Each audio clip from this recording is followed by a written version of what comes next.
Light the beam! Light the beam! Light the beam! Light the beam!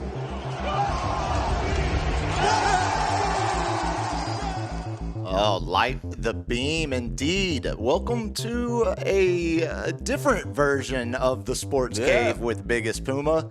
I am your host, Sam Freas. We are going to be intentionally massively distracted tonight because we're going to just turn this episode into a bit more of a watch-along hangout as we watch the first round of the NBA draft here. As we kick things off, we're looking at the Brooklyn Nets with the pick in. We'll see who they take here before we do formal introductions. We got the vampire from Transylvania calling the pick right now. Dude, he just gets, they took the BYU kid, the Russian, Igor Dimin.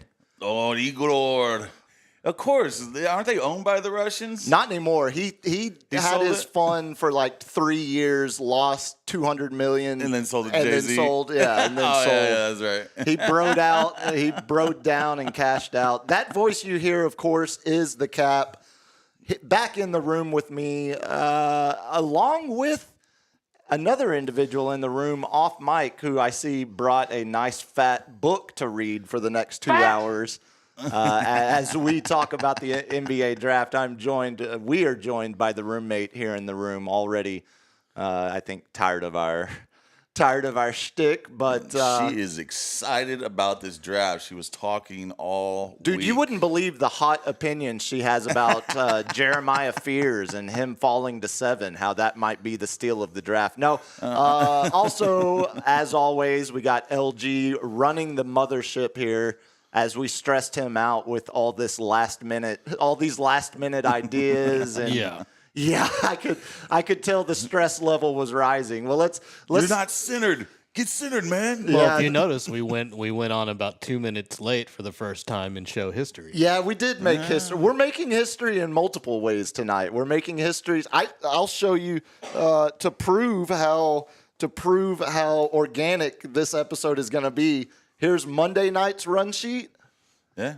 And here's where tonight's run sheet would have been. I didn't even take anything down because I want mailing it in. Yeah, well, one of us can't mail it in, but I figured since we have, look at Sean Bradley going second overall in 1993. Look at that neck. It just is the same size as his head. It's like a big old eraser. Yeah, he literally looks like his Space Jam character. Like he looks exactly like the Space Jam cartoon version of himself. LG, tell the good people. I see we picked up a few. We're still slowly driving to 500. Our mustache and beard. That guy was in Space Jam? That guy was in Space Jam? Oh, yeah. Sean Bradley was in the first Space Jam. Still never saw it. How have you never? Okay, hold that thought. LG, tell the good people how they can help us out here, how they, where to subscribe, how to help. Right. Hit that button that's right there on your screen down below. If you're on a phone or if you're on a computer, it's there as well. Click it. And the like button helps us out as well. You must click it. You must click it or ticket. Get a ticket. Yep.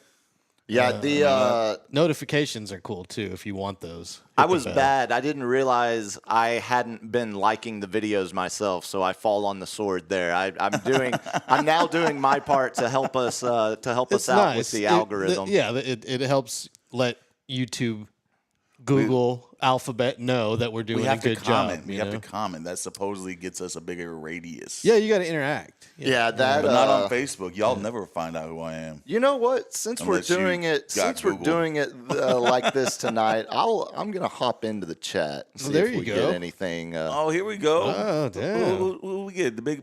Oh, is this Igor? What? Yeah, that's Dimmon shaking hands still. Oh, okay. So, yeah, we're going to go back and, obviously talk about the picks that have gone down so far. I mean, at this point, all eyes are looking towards pick number 14 to see what the Spurs are going to do there. I don't get my nipple. No, Knipple shot up the board. If you had told me he was going 4th overall at the beginning of the NCAA tournament, I would have bet considerable amount of money. If we rewind to like when we first started talking about the draft, you had him right at like an 8 or 9. I thought You had him at potentially 8 or 9. I thought he Yeah. potentially might be a guy that the that we Spurs might get. have to. If you could move up from 14 to 10, Yeah. if Knippel's there, do it. I Yeah. thought that was his original range, and I think it wasn't until the last 10 days, 2 weeks, where Vegas started kind of setting the the odds of him being outside the top 5 were less of a chance than him being picked in the top 5. Yeah, we're on the alternate one with Perk. Okay, yeah. So you got the 2 options. You want to hear Stephen A. or you want to hear Big Perks. Why couldn't they just put them on the same put them on the same broadcast one, and then man. just give me Bob Myers for 3 hours? Bob Myers and Jay Billis the rest of the night. Jay Billis having to sit there and listen to who's the white guy Perkins' on the terrible right? basketball IQ. That's Jay Billis. Oh, that's Jay Billis? Okay, Duke legend. I'd take him. Yeah, Jay, I'm glad ESPN forever wouldn't use their college guys on NBA broadcast. And over the last decade or so, half a decade, they've started using Jay Billis more and more for NBA coverage, which I think no one knows no one at ESPN or that sits at a desk, besides an actual draft analyst, no one knows these players as well as Jay Billis does. So they got the camera on Mulak. Malawash, the other Duke player. Duke could have. Do you think he could drop? Or I think there's a good chance that's why they're showing him, because Toronto might be picking his him right destination. Now. We'll see. Dun, dun, dun, dun, God, dun. that would be crazy too, where you have the number 1 pick, the number 4 pick, and the number 9 pick, all from Duke. All Dukies. And they, how did that team not win a national championship? I mean, granted, they were ahead for all but 3 seconds against Houston in that Final Four game.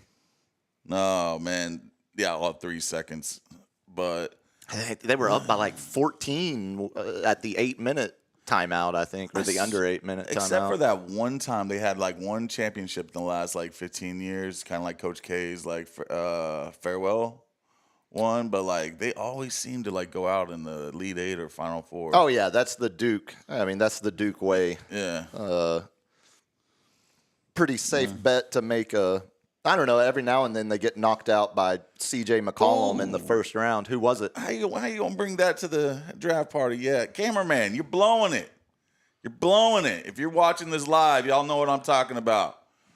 It's like the Matrix, the red dress. Oh, no, the NBA draft is always fun because you see these kids' parents for the first time. Oh, and you all of a sudden they're I 32 years old. Exactly, 35 years old. Luka's mom shocked the world when I don't think that draft night. Oh, that was a white girl. That's nobody's mom. That's his Slovenian. That's soon to be a very happy, rich, engaged girl. Hey, where are the white women at? And if she makes it that long. Who is that kid? Colin Murray Boyles. He's the South Carolina. South Carolina. He's opinions on him are pretty split. I told you the Carolinas are hot nowadays. I think it's a good moving destination. Well, speaking of, your boy Knippel doesn't have to leave the state. He stays in. Yeah. Here, we'll see who Toronto takes, and then we'll go back and cover. Oh, and that's who they took. Colin Murray Boyles. Okay. Ooh, red dress. I got that program if you need it. Man, that is such a Toronto pick. I mean, it's very not a lot of flash there. Oh, didn't even hug her. That's what I'm saying. You might be staring at the beginning of the last person to get he's hugged. saving it for last. All right. Get her Instagram views up. We got it. Look, they even show her. Oh, look, they got the quote on. Chloe Kitts is the girlfriend. They gave us a run sheet of the girlfriend, man. Why do we need that? Why wouldn't we need it? When you wear that red dress to the draft, give me a run sheet. I watched Matrix the other day and fell asleep, and it was right when Neo was discovering his karate skills, and then woke up and he defeated the Matrix and went all the way through 3 movies. Oh, you had burned through all three? I'm just totally dead asleep, man. Dead asleep. Woke up on the recliner, and I'm like, Neo won. Oh, spoiler alert. I think it's okay to spoil the. Hell, it was 30 years ago now. Oh, sweet. Close makers. to it. Yeah, so we're on the cusp. This 10th pick will actually be Phoenix, but they can't mark it as Phoenix yet because the Durant trade, can't officially go through until. So Phoenix seems like they need a lot. So they might be looking for center. They definitely looking for a shooter. Oh, Phoenix is a team that could go absolutely any direction. Yeah. But as you're again thinking about if the Spurs keep that 14th pick, these are, like Colin Murray-Boyles, for example. A lot of Spurs fans were hoping he might be there at 14 and be the pick. He's a glue guy. He's going to be a top 10 pick, 9th overall. But I always thought of him more as, high, extremely valuable role player at his highest ceiling. But he's Defensive first-minded. He's undersized a little bit. I was about to say, like, he seems like a small forward. Like, I know, like a small forward, but a not as tall forward. Yeah, exactly. Undersized for his position. But the you've been talking about it a lot lately. That's not a good emphasis look. on That's not a good look. Don't do that. Why'd you ruin it? Why even put the hat on? Raptors. You're killing your brand. God, I'm talking more about her than. Well, that shows you maybe how much of a reach that was at 9. Yeah. Well, when you wear a red dress, you're like. Timeout. Yeah. It almost makes me wonder. He probably knew he was going to the Raptors at 9, right, with and the so colors. she wore the red dress because we've seen that. Like the Knippel family clearly knew they were going 4th to Charlotte. Oh, They were all color wear blue? coordinated. Yeah. Oh, no. Uh-oh. Yeah, I think there's. What color is the center? The center from Duke. What's he wearing? Black. That'd be awesome. If he's there, if he's there at 14, that's a run to the podium. I don't think does Portland. Okay, I think so he the goes people above somewhere us. here. Does Portland need a center? Does Chicago need a center? And who's right before us? Right before 13th. So this one's Phoenix technically at 10, and then 11 Portland, 12 Chicago, and then who is that 13? Who am I missing? I'm thinking in my head. Oh, my man Justin Gorilla marketed us. Yeah, boy. Oh, it's the Hawks. It's the okay. Yeah, there you go, man. He got his kids and subscribe for all of us. Took their phones. Very nice. Yeah, tell them we're PG-13. We're edgy. I don't know. You were borderline Showgirls X-rated the other night. Come here, little Johnny. Let me teach you about the strip club and how you can't touch the strippers. Yeah, no, you were just giving life advice, actually valuable life advice. Did Shams get told by ESPN not to? He was tweeting out the picks. Was he? The last one he tweeted out was the 5th pick. And he hasn't tweeted out anymore? Unless X is broke, which I guess is a possibility. But I'm seeing everything else loading, and Shams has gone silent. Or there's a big, potential big move that he's a trade waiting to. We could waiting get to drop a Giannis trade. That always might happen. I think that's going to be further down the line. Because I think they're wanting a lot. Well, and now because the East is so, Tatum is out for the year, and the Celtics have traded Drew Holiday and Porzingis. They had to get under the second apron. Halliburton out all of next year after the ruptured Achilles. But if you're Milwaukee, you're looking around the rest of the East and saying, look, we still have the best player in the Eastern Conference. Yeah. So why not us? Indiana just made a run. Who else could take them out, man? Maybe the Knicks will have Cleveland. The same team. Cleveland will have the same team, barring any big moves. But you got Giannis, who can just sit there and just get into the hole at will. And it's not like Giannis was like pushing, really pushing hard for. for a trade. Yeah. It always kind of felt like it was more outside noise than actually. I think he doesn't really care. Giannis, I think he just wants to compete and he wants to get back to the finals, and this would be the year that Milwaukee could do it with all the injuries. Right. I mean, the injuries really. Oh, it's going to be Malawash. It's going to be Malawash here at 10, going to Phoenix via Houston. Oh, well, you got the Twitter? Yeah, I'm keeping tabs on it through there because I want to see if there's any big trades. Speaking of the hello OJ. Speaking of the YouTube Rest in peace, subscriptions, we're going to actually have it on we might get to it in the second hour of tonight's show, depending on how it goes.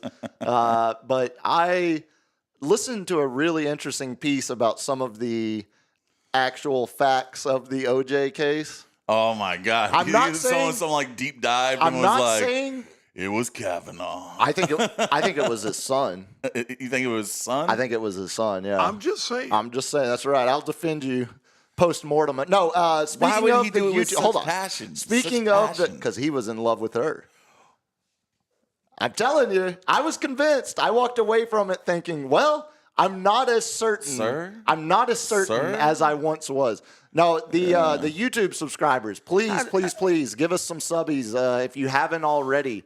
Hop onto YouTube, make an account. Everything's absolutely free. It helps us grow this thing. We are like really that gearing handshake. up for the fall come football season. We want to try to get to that 500 mark before we start doing maybe some Cowboys post-game shows or maybe some Monday Night Football watch-alongs. Yeah. Thursday. Oh, Malawash is crying. Love to see it. Phoenix, man. I kid wonder how our longtime subscriber Lonnie, how he feels about this pick if he jumps in on the chat. I mean, I think you got to. Phoenix fan, die hard. I think you got to love that he was there at 10.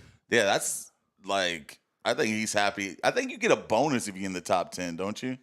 Well, all of the rosters are pick Knipple structured like a downsloping. So what was pay up with grade, the Ace depending on the Bailey? pick. What was up with the Ace Bailey? He clocked in at 6'10", 6'11", and they measured him. He was 3 inches shorter. Yeah, like a lot of these kids. I mean, you get to like my high school coach always Did you listed shrink? me at 6'1" because he didn't want anyone on our roster to look tall.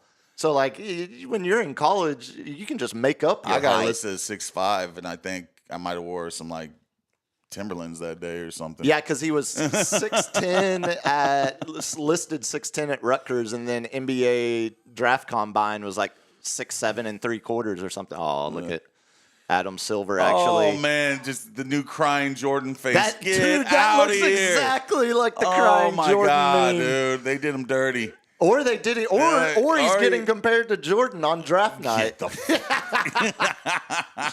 Tell me I'm wrong. Oh man, born in South Sudan, Uganda. Wow, man. Yeah, that's what I was saying. Like he didn't even touch a basketball until he was a teenager. Ooh, so So high ceiling. Incredibly. Like he's nowhere close to what he'll be in 5 years. That's amazing.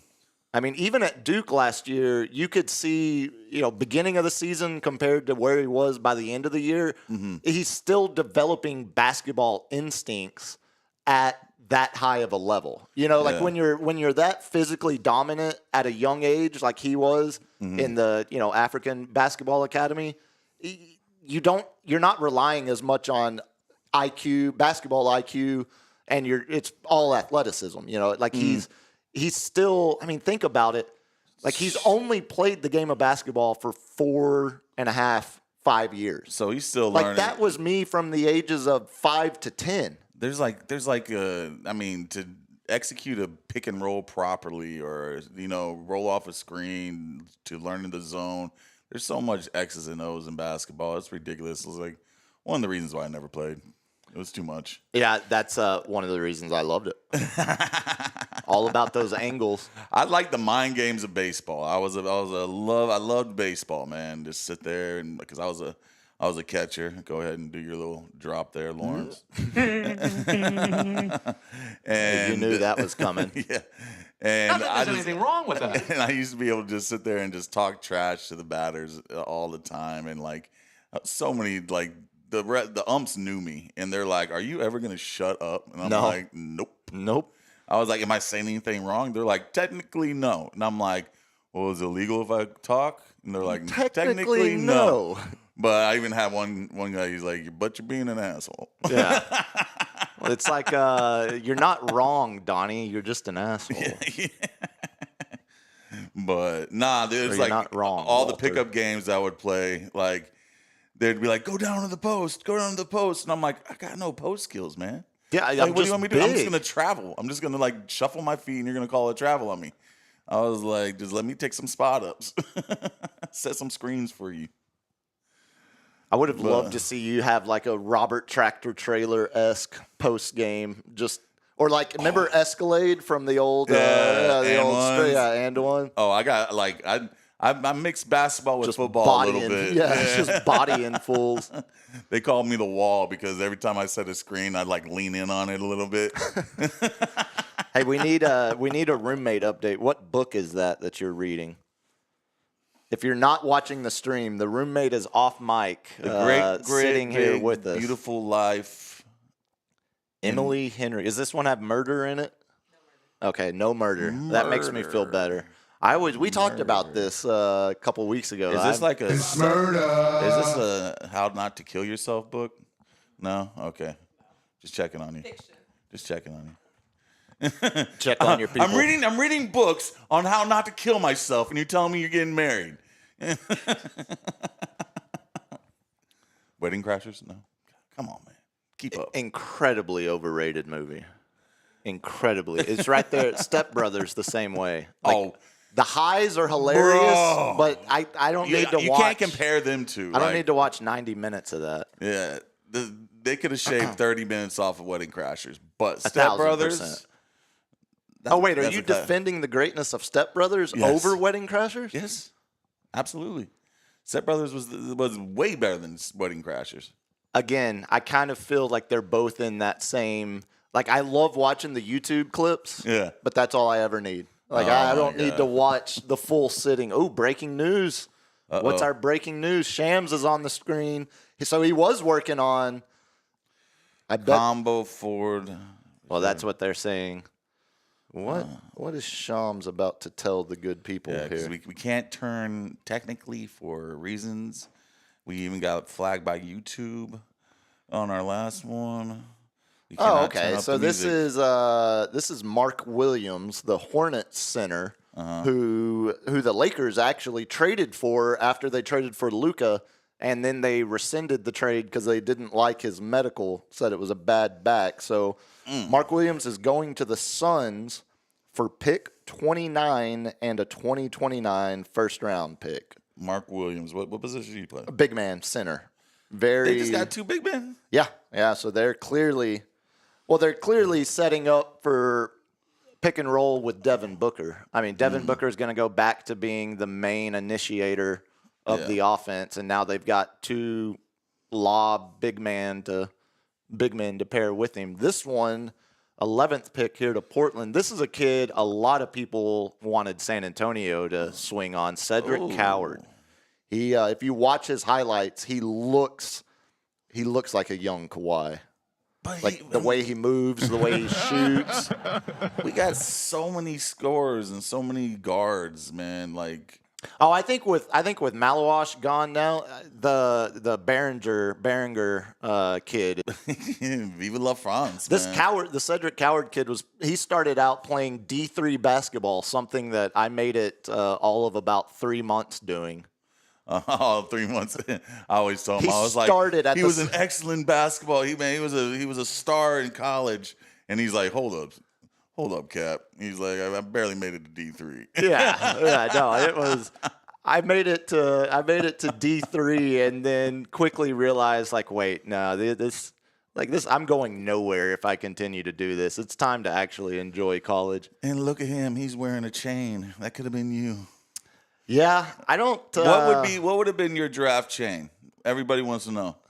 Everybody wants just a giant diamond-studded Puma. I mean, There's come on, like Puma? the Puma face, like the. Are we diamond studded? Not gold, but diamond No, studded. I would definitely diamonds. Yeah. Oh, okay. Yeah. No, I would need. It's got a bling. I would need. Yeah, I would need it. Like Paul Wall said, like a disco ball every time I step into the room. Oh man, that guy, yeah, dude. Look at the way he moves. Like, doesn't he? Like that shot. That looks like it's so everything on balance. Very, like very young, very You know what that Kawhi-esque. you know what that reminds me of? The shooting coach that San Antonio used to have. What was his name? Oh my God, Chip England. Yeah, Chip England. He taught that like hand out to where like you do it and you just like I always remember the hand went outwards to get that spin. Oh, roommate, you'll be happy to know the chat is asking when Who Won the Internet's coming back. You just apply the pressure. We need a social media campaign to pressure her to get. No, it's she's in. Now that you're done with grad school, that was kind of the real pressure point for the last the last 2 years, but the last 6 months was the final classes of grad school, and then it's your travel season too. Yeah, so yes, she reminds me frequently. She is a master now. She is a master. She cracks that whip. Slavery. I was thinking more swing related humor. Oh yeah, it's funny the roommate can't hear anything. That's great. Oh, that's zero great. filters on this episode. I could just we can say whatever the hell we want. Like the ghost tour from I Think You Should Leave, the great Tim Robinson show. Oh, yeah. It's like, but you said this was the adult tour, and we could say whatever we wanted. This is a safe space. I don't understand what I'm doing wrong. So, all right, so we are closing in. Bulls are picking at 12. Let's go back because what's up with the Arizona kid? I saw that's a center. Yeah, no, he's more like a swingman, Carter Bryant. Okay. He's more, think of like Andre Iguodala. Oh, okay. Same kind of archetype as that. Going back to the beginning, though, obviously we started at 8, but the draft started at 7. No surprises in the first 2 picks. I mean, I feel like I wanted Nico to Nico, but, I think everyone, even some Mavs fans that I know wanted Nico to do something stupid again just because they're never going to. They're the whipping boy now. Yeah, they're never going to get over the great Allman Brothers. They're never going to get over, the Luka trade. So now they were hoping Nico would do something else to F things up. But no chance of that happening. Cooper Flag goes 1. We're not going to spend a lot of time talking about. I mean, he looks like right now he should be going to his high school graduation, and instead he's the first overall pick in the NBA can't believe draft. That kid's only 18 years old, man. He was the main player of the year as a freshman. Yeah, a high school freshman before he ends up leaving Maine after his junior year to go play for that Montverde, also where Cade Cunningham, a recent 1-1 went. I guess let's run through the but second. Number 2. Dylan Harper, no surprise. No, it felt, from reporting, it at least sounded like the Spurs were still listening. People were trying. I mean, we were listening, but people wanted to move up to that number 2 spot. You had to give us something good and young. Exactly. You know what I'm saying? And I don't think, nothing ever came close. That sounded awesome. Horribly. Nothing ever came close to even having them consider for a second. Tell me about this VJ Edcombs from the 76ers, because we all thought Ace Bailey was going to go there, but with all the off the court thing, they shied off. Him not doing the combine, but I don't know who VJ Edcombs or what.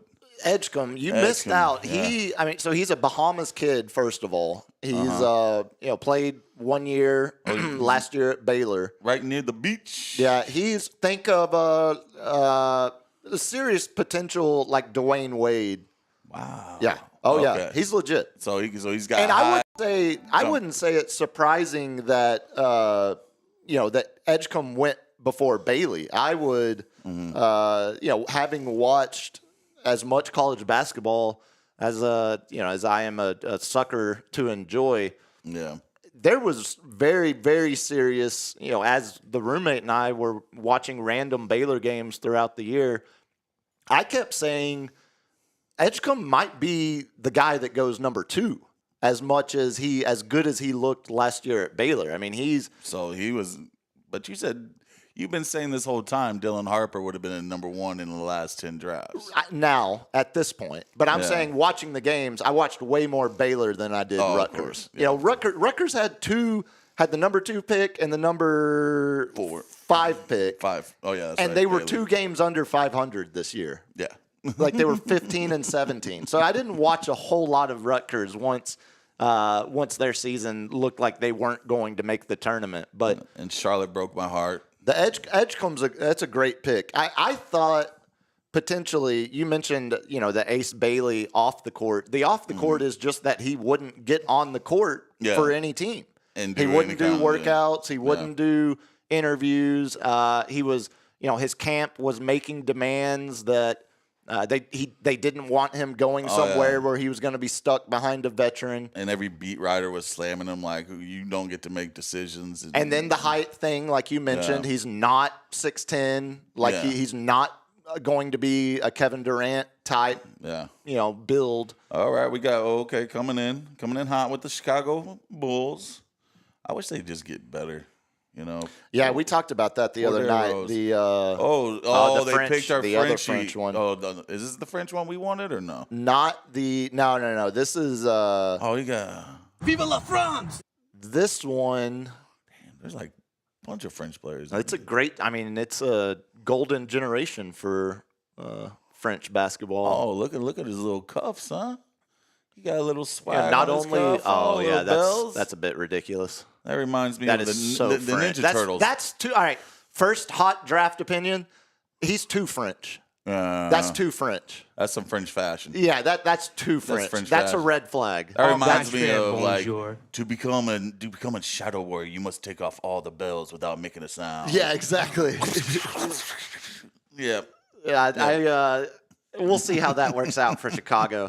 But also, I mean, last year's number 1 pick, Zachary Richechet, French kid. So How could I forget him? Right. Well,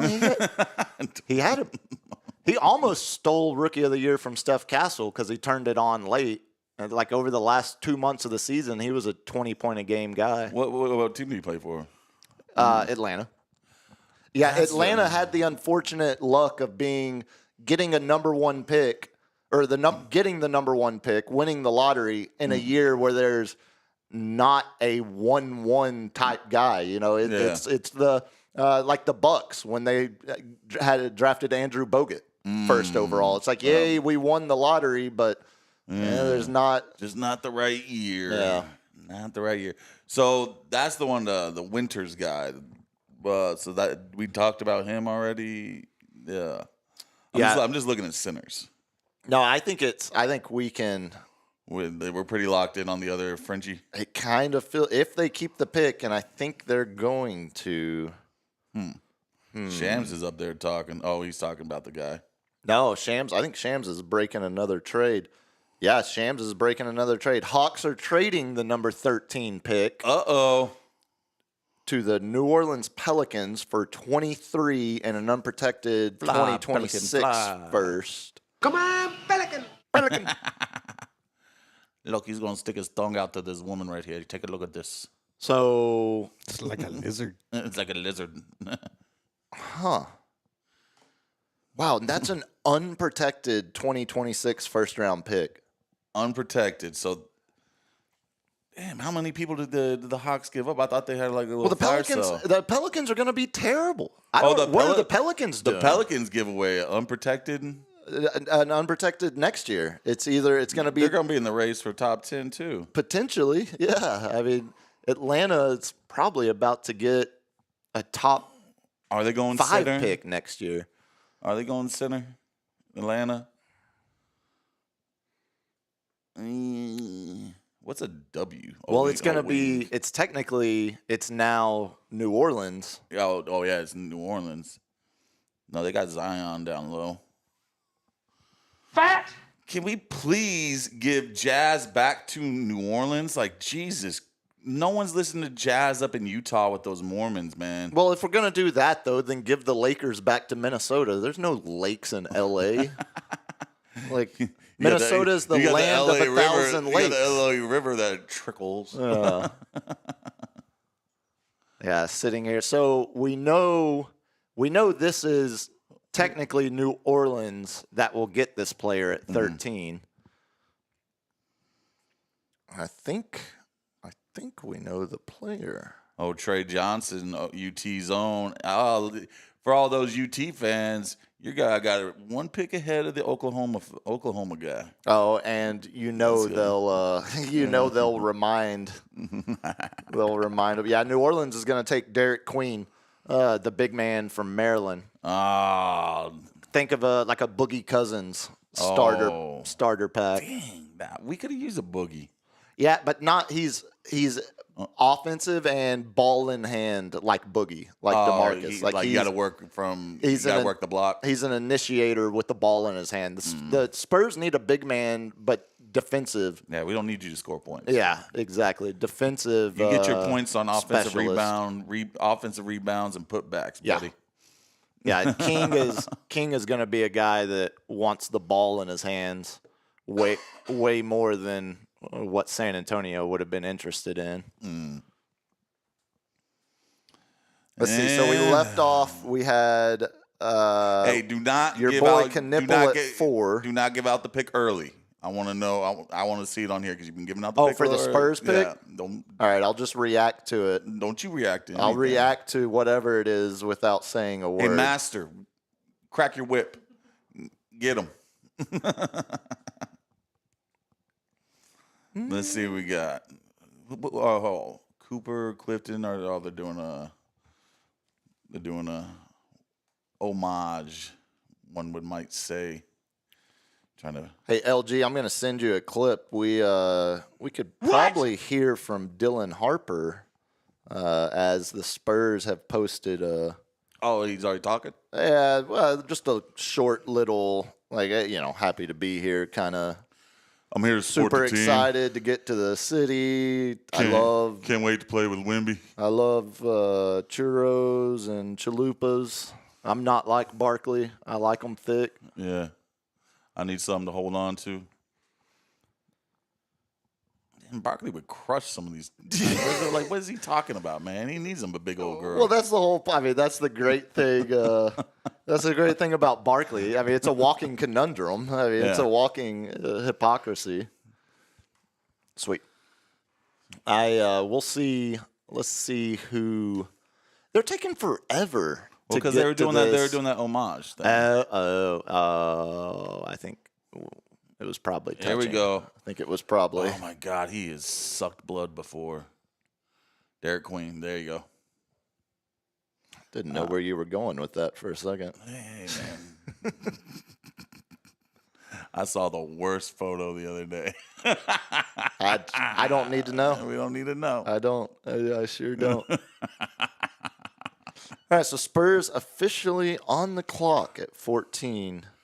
Do we have that the audio, or do you want to play it after? I figured we'd play it after. We can package it and talk both Spurs picks. So who else center do we have if we're not going the Frenchie? If it's not the Frenchie, what other centers we got out there? Well, I mean, some people like Sorber, the Georgetown kid, but I wouldn't think he's the pick here at 14. There is, Rasheer Fleming was mentioned, but he's not really a center. He's more of a, power forward type. But he's a big body. He's physical like a center, but undersized. If he's got muscle and he's got weight against him. The other French, this kid from Stanford, Renaud, however you say his name. But we just need someone to be able to body the big men, and that's Joker. I guess we're gonna have to deal with Phoenix with their guy now from Duke. I don't think you have to worry about Phoenix. we're not worrying about him too much, but just, because we still have Wemby down there helping out. We just need him to take the punishment per se. And I'm thinking about the Punisher. Oh, it's impossible. Yeah, God, no Diddy. All right, 4.5 minutes here. Spurs on the clock. Could I talk you into a trade down here to trade down? I mean, if you think one of the big men that you like, if you like three of those between the three centers we talked about, if you think one of those guys is going to be available at 20. And you get another future first round pick. Right now, man, I'm not going against anything that our GM is cooking up, man. Right now, let that man cook. Whatever he wants to put in front of me. ESPN's still showing the Spurs have the 38th pick in the second round, but they traded that earlier. They did. Yeah, for a future pick and the ever valuable cash considerations. I thought they were zooming in like we already put our picks in. Picks in already. Wow, so they're not taking any time. That tells me it's probably. I think it's gonna be that Behringer French kid because he got a late invite to the green room too, which means the NBA knew he had a first round guarantee from somebody. Oh, so they can get him on camera. Exactly. Get him in the building, get him there. I kind of think I wonder if Wemby's going to make an appearance from his Shaolin temple. He was putting Instagram posts out earlier welcoming Harper to the team, but you're not supposed to have your phone while you're doing monk training? No, he's back. He's back stateside now. Mm-hmm. Ooh, boy. Can't wait. I don't think I've been excited for a season like this in a long time. It would have to be a post-championship, like where I'm like, let's run it back, excitement, because there's so many possibilities. God, I can't stop thinking about New Orleans giving up their first-round pick next year. Yeah. That's insane. I mean, they love and they drafted Derek Queen, and they already have Zion. Like that's they're not the same player, but they're same positions. Maybe they're thinking taking the like maybe Zion's on the punishment. Maybe Zion's on the trade block. Here we go. We're gonna see it live. I actually haven't seen it. Ruined yet. Pick 14. Carter Bryant. Whoa, okay. Look at kid that out of fit. Arizona. Look at that. Look at that fit stuff. He's rocking the undershirt.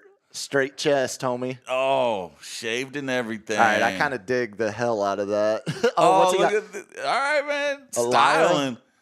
Oh. Some name. Aw. So we got... Hey, speaking of the roommate's masters, she's a University of Arizona grad. Hey, buddy. That was grad school. Wildcat. Yeah, there you go. Get your cats up. Oh, my buddy Lonnie's Arizona State. He's a Sun Devil. But he loved him some Arizona at one point. I don't remember when. But that is an interesting pick, though, because, he plays the same position as Keldon and Vassell. Yeah. So someone's getting moved. So Barnes is getting moved on from? Well, Barnes is, at this point in his career, he's way more of an actual power forward than Brian is definitely your are we going to do something like we did? 3-and-D. Oh, look, there's Iguodala right there. Yeah. Okay. So we look. There's for your like comp right there. Our 6-man. We're just trying to build up our bench. Man, like pretty paltry numbers last year. But that was like what was it? He looked better than the numbers. Who was the kid we drafted last year and then we traded him back? Dillingham. Yeah. Yeah. How do you turn out? Is he still in G League or what? No, he was coming off the bench for Minnesota. Oh, okay. He wasn't really in their heavy playoff rotation, but yeah, this is. Here's your. He seemed like he was ready for San Antonio with what he wore. He was like, he looked like a mariachi I How'd love you the perform? pick, but it leaves me with more questions because it's a position that they already have a pseudo logjam at. Yeah, that's why. That's why I'm talking about the kid. Is like, I could see us. Hey, we took your pick. You know, you want us, just give us a number 2, and we'll take your pick. It's basically us trading back, but we already took the stock. We already took the the goods. You know? Maybe It's interesting. it's like, we know you wanted that, Wizards. Now give us your 18th pick, and we'll give you him, and give us a second for next year. And here's your defending champ picking in the middle of the first round. The Thunder are in such a great position.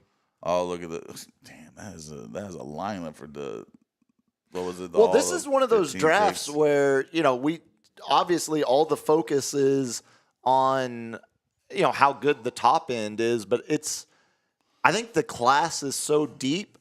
You're going to find multiple all-stars outside of the lottery. Like, I think you're going to have guys that go, 17 through 30 that end up having Bear was all-star the appearance. French one, right?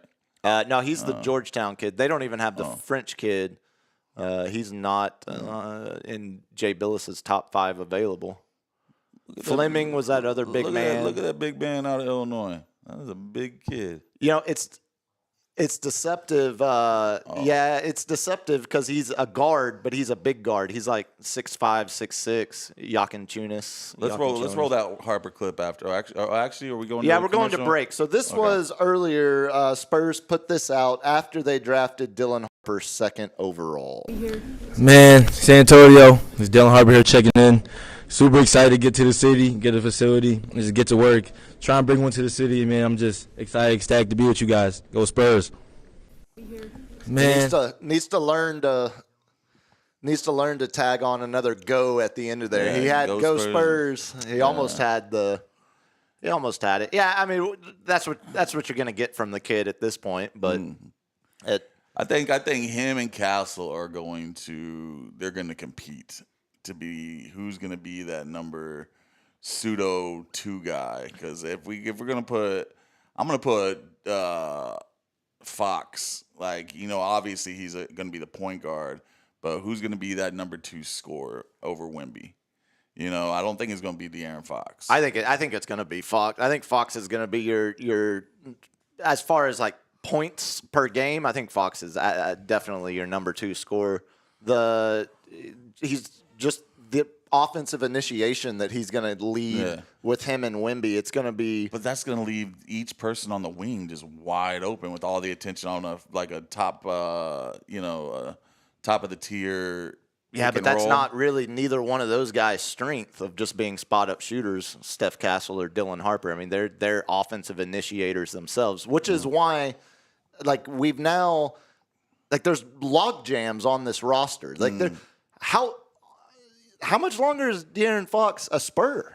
Now that you've got, because eventually you're we going signed to him have for 4 years, right? But that's also a very tradable contract that he signed. I mean, at some point you're going to have to clear space for the Harper Castle backcourt with Wemby. I'm having. I don't think Harper flashbacks. sees every year of that contract Fox. I don't think he sees every year of that contract in San Antonio. I don't think we see our number 14 pick go to the Spurs. I still think we're using it as trade bait, because I think someone in the mid to late teens wanted that kid. Yeah, no, I would. And we're just squeezing a pick out of him. There's definitely, I would assume there's definitely calls being made because it's the logjam that the Spurs have at multiple positions now. I mean, they've got a logjam at the back in the backcourt. They've got that 3-man position is now absolutely overflowing with too many players, not enough minutes. I think we're definitely going to move off. I think if we keep them, we're moving off Vassell, we're moving off Johnson. We're moving off a lot of people to go get a big man. But who's out there available right now? See, I don't think they're doing this. That's why it's so interesting to me, because the moves that you would have considered including Vassell in, it doesn't really feel like there's not an obvious guy now that is, that we know of that's available on the trade market. Yeah. So it also very well could be, Carter Bryant get ready to learn Austin Spurs basketball for a year, and he, just for lack of minutes available with the, big league team, I saw photos of this parade. Well attended. What else are you going to do Tuesday morning in Oklahoma City? I saw it sparse. Really? Yeah, but it could be internet creating its own narrative. I think they I was about to say, I was like, you show up for the game, but you don't show up for the parade? I was like, that doesn't make sense. All right, OKC. And there's your Georgetown center. Oh, because Chet is soft as Wonder Bread, but they got the Hartenstein. Yeah. It's a good guy to learn from. No, this is going to be the Thunder. I mean, this is going to be the Thunder for the next 5 to 7 years of making deep playoff runs and then having draft picks in the top 20. Yeah. In the lottery. Like they're absolutely stacked. The Carter Bryant kid, I mean, I think the Spurs love him. I don't unless there's that guy's chain. Unless there's an overpay, I don't think he's going anywhere yet. He fits. He's a prototypical 3-and-D player. I mean, he can hit the corner threes, has a 7-foot wingspan at 6'6.5" height. But what does he weigh, like 250? No. Oh, I'm talking about the kid the Spurs drafted, Carter Bryant. Oh yeah. No, I mean, so Carter Bryant? So you think he's going to be our spot up shooter, the Harrison Barnes? Well, I think he's a 3-and-D prototype. I mean, I think that's what they're hoping. In the same way the Warriors wouldn't have won those championships without Iguodala. You need a glue guy. You need a six-man. Shane Battier on the Heat type of player, a guy whose plus minus is going to be the highest on the team, but he's not going to be your leading scorer. Look at the Knicks, man. They wore out their starting five, and you could see it like after their second half production, especially in the fourth quarter, dropped immensely because their guys were they were just tired, Yeah, looking at the Spurs roster overall, if you look, point guard, it's now De'Aaron Fox. Chris Paul's not going to be back, so we can move off of that. But it's, some combination of De'Aaron Fox and whoever, if you want to call Dylan Harper a point guard. I mean, he can put the ball on the ground as long as he doesn't turn it over. I mean, him and Castle are kind of the same. Like they're 6'6" combo guards. They can play point. They can play off the ball. They can. But you got Fox. You got Harper now. You got Castle, and between those three, those are your three primary ball handlers. But then when you look at the swing man, the shooting guard, small forward position, that's where you now have Carter Bryant, who they took 14th. Vassell, Keldon, Harrison Barnes is more of a power forward now, full time. Champagnie still there, playing more small forward and power forward. Barnes is out. He was our spot up. There's not enough minutes as currently constructed. Seems like, Vassell would seem like be a starter on any of these other like half the teams in the NBA. A third of the teams probably. Well, I mean, he would start on the Wizards. Half of the East and a quarter of the West. I'm not sure. The only teams in the West that he's starting on are Utah, He wouldn't even start in Portland. Zach. He wouldn't start in Sacramento. No? No. Oh, DeRozan. Oh, that's right. And the Zach LaVine trade. Oh, picks in for Memphis. Let's see. Who's going to go with John Morant? Proposed trade. Hold up. Proposed trade. Looks like Portland's going to get Memphis's pick. Oh, this one right here at, what is this, 16? Yeah, this is at 16.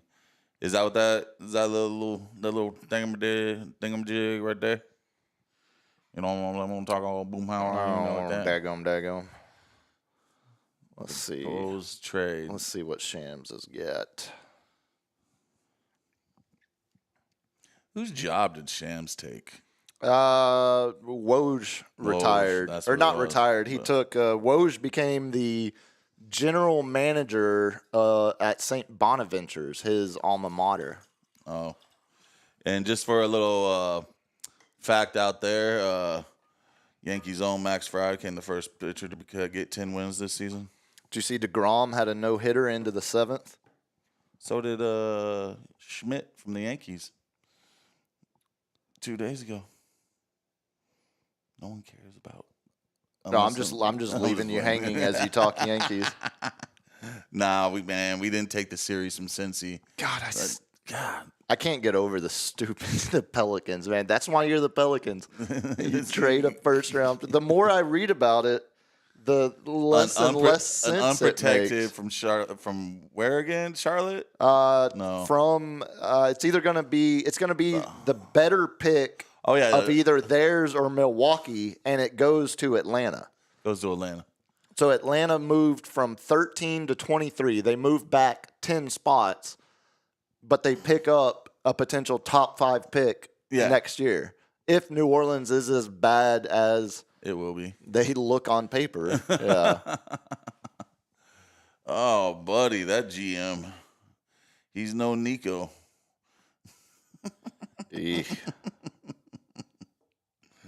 Oh man, what pick does Dallas have? Oh wait, Dallas don't they have another first round pick or no? No. Oh no, I think who had multiple first round picks this year?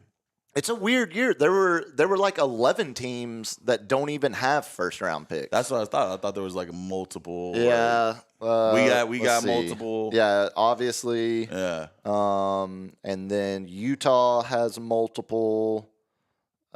Who else here? Looks like Portland's gonna get multiple with their Washington has multiple. Atlanta. Mm-hmm. Atlanta is now picking back-to-back 22 and 23. Oklahoma City has multiple. Brooklyn has multiple. That's the thing. With 11 teams not having one, that's 11 other teams that have multiple picks now. Yeah, Miguel, we need to get 500 subscribers. Go guerrilla mode. Take people's phones and subscribe for them. They will thank you later.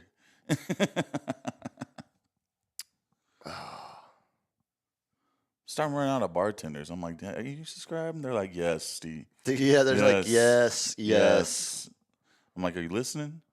No. And I'm like, well, you're doing half the job there, buddy. Yeah. Now, just turn it on when you go to sleep. And just turn the volume down. Okay, that's our new bit. Well, with this sultry voice, you'll go to sleep. Start with the most recent episode. Turn the volume all the way down, and just play. Just start the playlist and just play all of them. Get very Barry White on you. On Yankees Minute will sound like this. So Miguel is saying in the chat this is his predicted starting 5. Fox, Wemby, Vassell, Barnes, Castle. Oh, so we don't even put Harper out on the starting 5. And nor Sohan. But I think Sohan's going to come off the bench anyways. So we're leaving Wemby. I don't know. At some point, I think you're. 5. Oh my God! Who did Memphis just take? I don't think. No, proposed trade. So who got this? Memphis or I think Portland. Who got this? Portland or Yang Hansen. God, look how jacked he actually is for being 7'2". He looks like he's 13 years old, man. So he's 20. He turns 21. Oh man, he's looking slick, man. That's some Yakuza outfit right there, boy. He turns 20 this week, like right now. Yeah, he is full. I mean, he's like seems like Wemby. He's already got, first team all CBA, China Basketball Association, I'm assuming. Yeah. That's exactly. So he was a 16.5 point a game scorer last year, and Man, we get the China man. that's not the preferred nomenclature. That's not the Walter. That's shocking. I'm not sure. I mean, he had originally entered the draft last year apparently, but withdrew. Look at this rim protector. Oh, He moves fairly well for a 7'2" guy. Actually, really well. Wait, so Memphis now has this guy and Zach Edey? but see, look, it says proposed trade down there with the To Portland. Yeah, we got to see. Hold on. We got to do. Yeah, I didn't see Shams. I didn't see Shams having anything on this trade though. On the clock. Oh yeah, no, that's going. Okay, so that's going to Portland. That's going to Portland. Yeah, this guy coming up. No, the Yang, the Yao Ming 2.0 here. Oh man, Yao Ming with ball skills. Portland. Yeah, you underestimate Yao Ming. I didn't. He was There's awesome no till his underestimating. foot broke. Yeah, he was just too big, man. Yeah. Like to have the kind of dribble. That's why what makes it makes Giannis and makes Wemby crazy. Like just like Kevin Durant is the fact that they can still put it, between their legs. Yeah, the fluid. Well, Like, just the fluidity of their movement to begin with. I mean, that's like the Malawash kid. Like just being able to move that well at that size is a absolute. Okay, skill to begin the with. Trailblazers receive that the 2028 pick. Oh man, The Grizzlies are getting the D3 kid that went to Washington State, Cedric Coward. So he's going to Memphis, and Portland is getting a future pick and the one that just got picked up. See, this is what I'm thinking the Spurs are gonna do. Something the Spurs aren't done, in my opinion, man, because we are. They've got no more roster spots available. Yeah, just in terms we of guys didn't need that a are. guard. We did not need a wing or a guard. Well, you do if you're moving some. Yeah, that's what I'm saying. Like we got if we're not moving them now, Wemby's back. We need to be practicing. So we got to move. These people got to start getting cohesive fast. It looks like we might. Looks like it might be the other French center coming down here to Minnesota, the Behringer.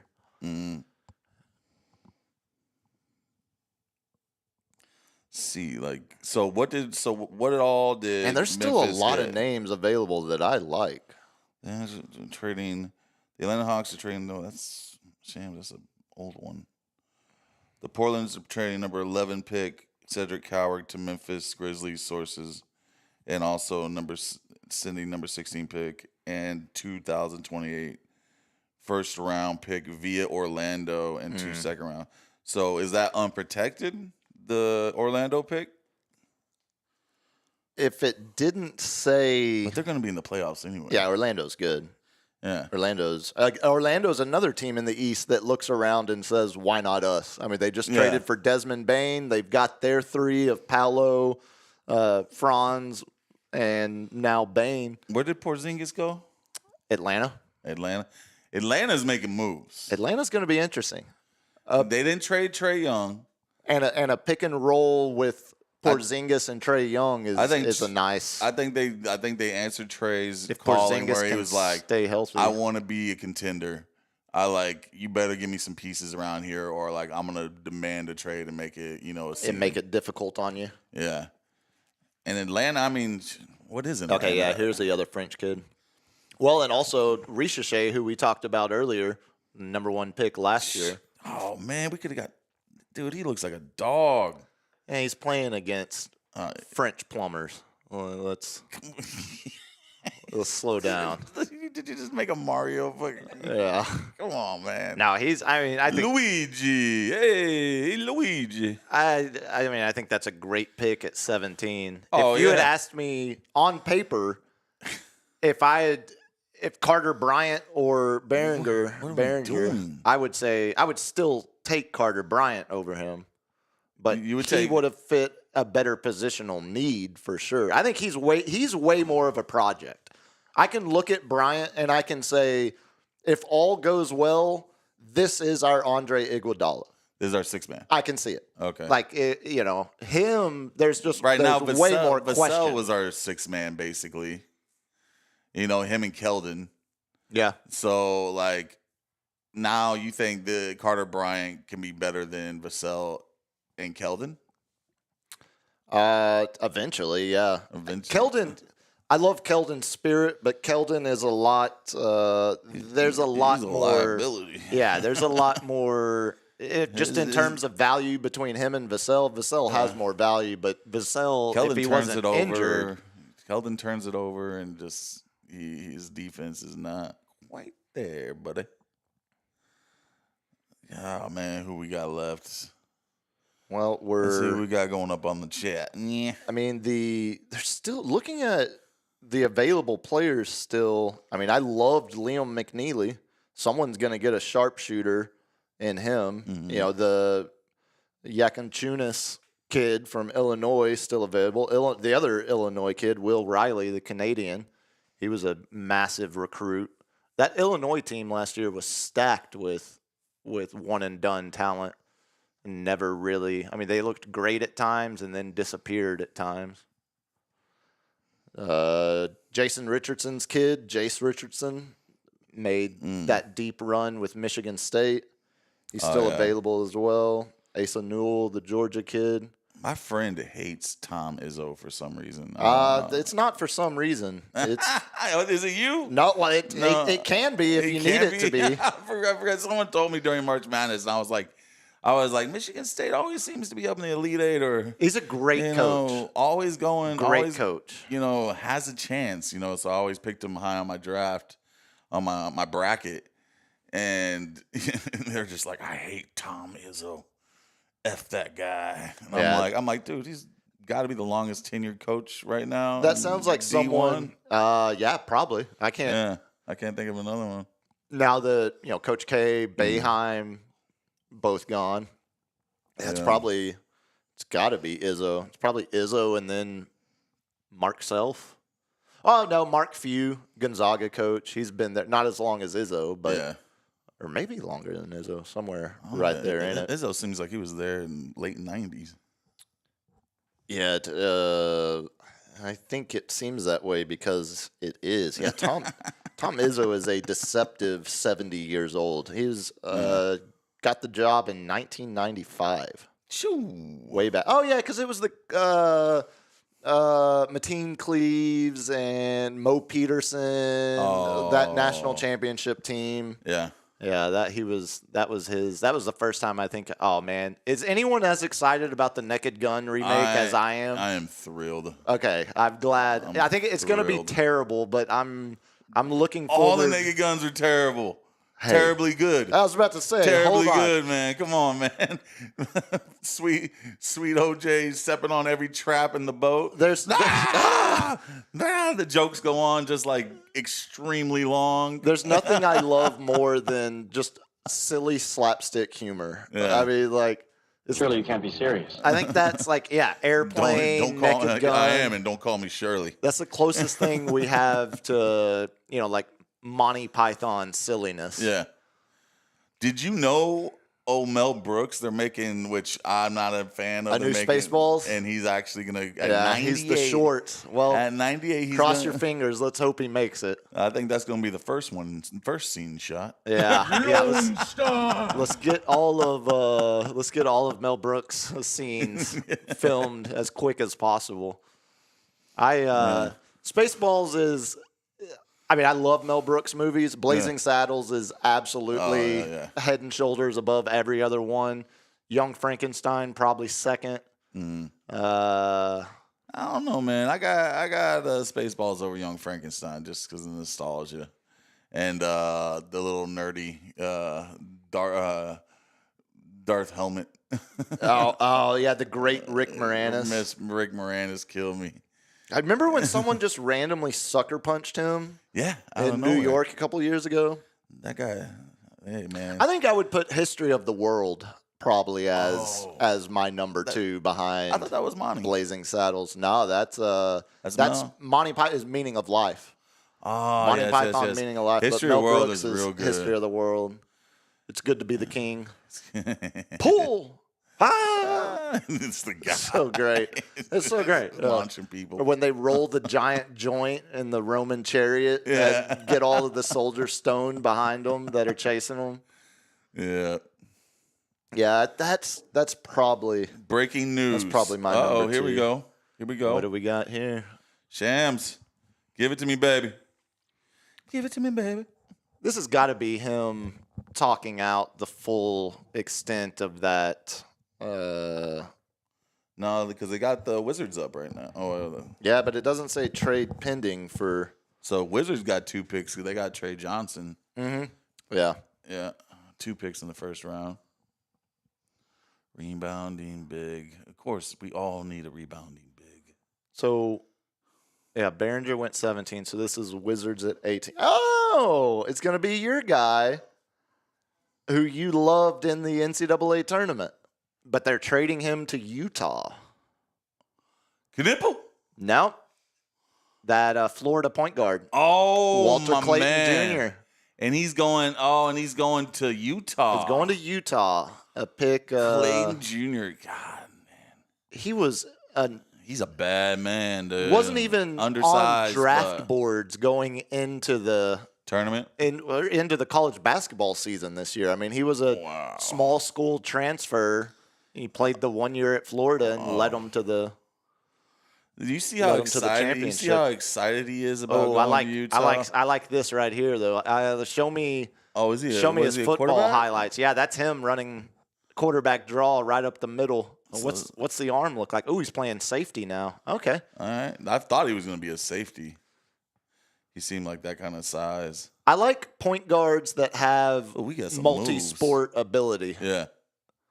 Like when I was in high school, we would always play Case Keenum when he was at Abilene Wiley. We would always play him in tournaments or run into him. Or hell, Colt McCoy when he was at Jim Ned.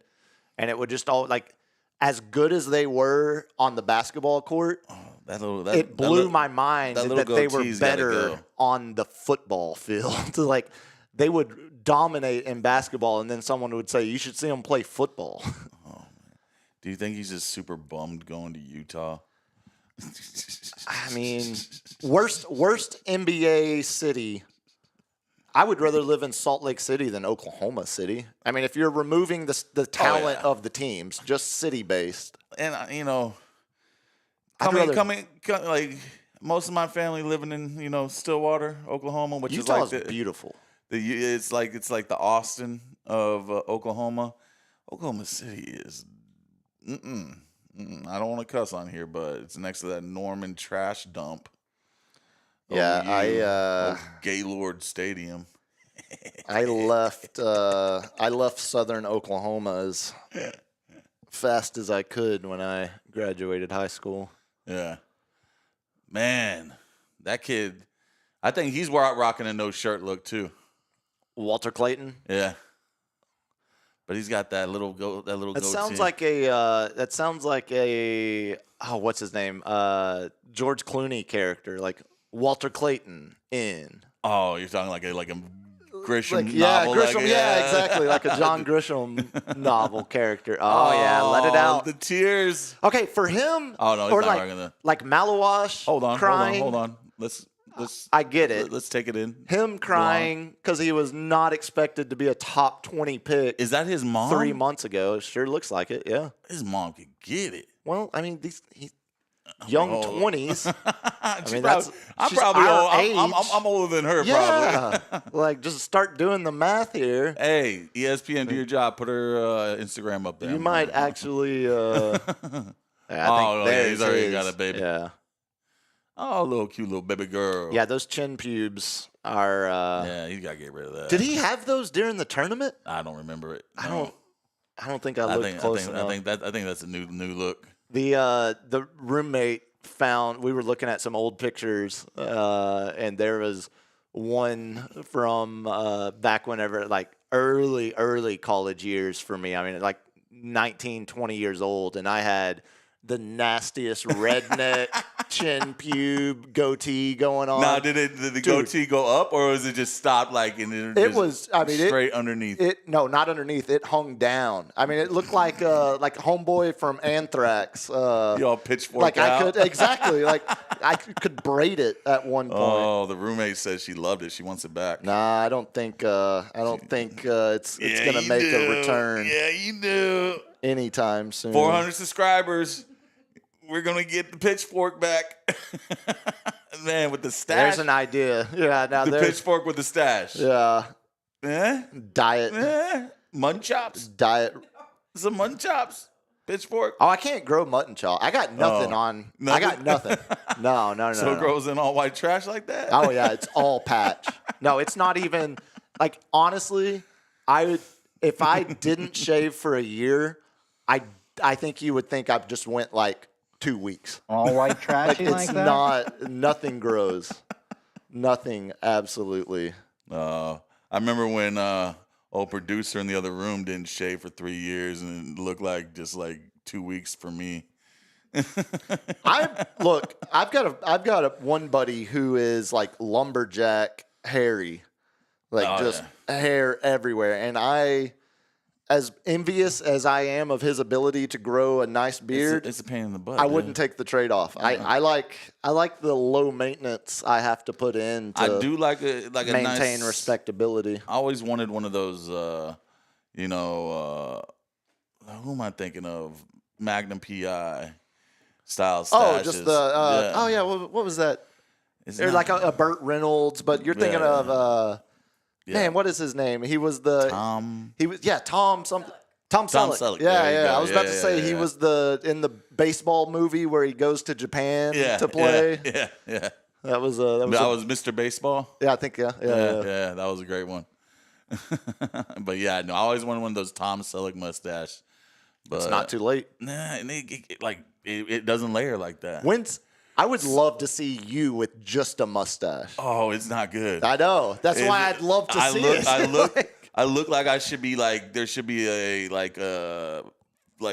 yard where like I do not go near a school. Yeah, you look like you're walking door to door to tell the neighbors that you now live in the neighborhood, and you're court mandated to tell them.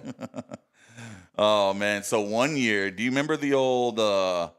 It was right when Eastbound and Down was going on, and the old closer from San Francisco Giants. Oh yeah, Brian Wilson. Yeah, not to be confused with R.I.P. Brian Wilson of the Beach Boys. Yes. And I went as Brian Wilson as my Halloween costume. I could see it. You know, did you use the motor oil beard dye? I straight up black. Shaved my whole. Didn't shave, but I dyed my whole beard black, and that was a big commitment because that took a while to get rid of. Yeah. And then while I did it, I went out to, and this is when I'm like working at the clubs at the time, and I'm always up in like, nice fitting clothes and, maybe like a tie here and there. And then I just left the stash. Oh, that's spectacular. Bro. Just throw people off. Just a dark black, jet black stash on this young kid, and it looked all white trash. And I'm like, oh my God. They were like, dude, you look like a petter ass. Yeah. Oh, okay. So Jason suggested the Fu Manchu. That was how we started COVID. That was how we started the pandemic. I went full Fu Manchu, and I had it just hang because it won't. Yeah. It barely grows in, so I was just letting it hang, so it looked like it was there. But you're trying to go handlebar, but it doesn't. It doesn't. It doesn't bar out, sir. No, I'm stuck with the Three Musketeers facial hair. I look like like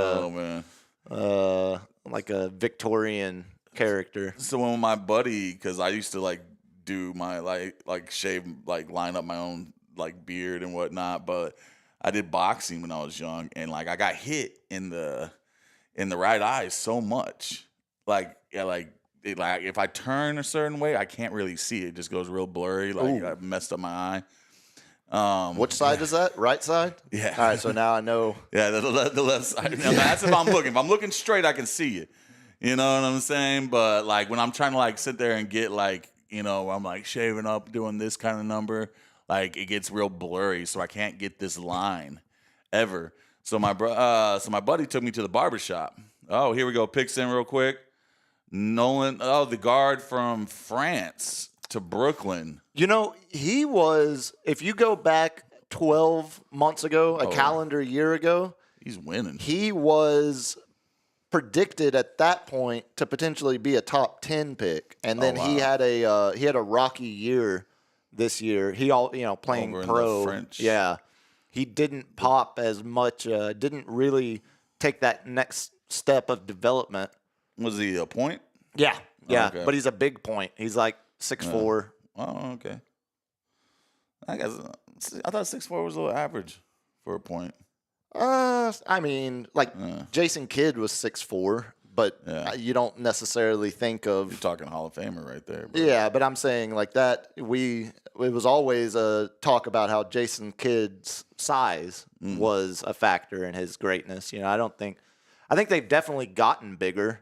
You know, obviously like Luka, 6'8", 6'7" point guard. Brooklyn's snake bitten like freaking Chicago and Charlotte and all them, in my opinion. But back to going to the first barbershop and being the only white boy in there. And they were lining me up, and literally they were shaving my beard like a Puerto Rican. Hell yeah. Like the littlest stash right here. I need to see you with the big poppy beard fade. And then the littlest right here, very, very sheen.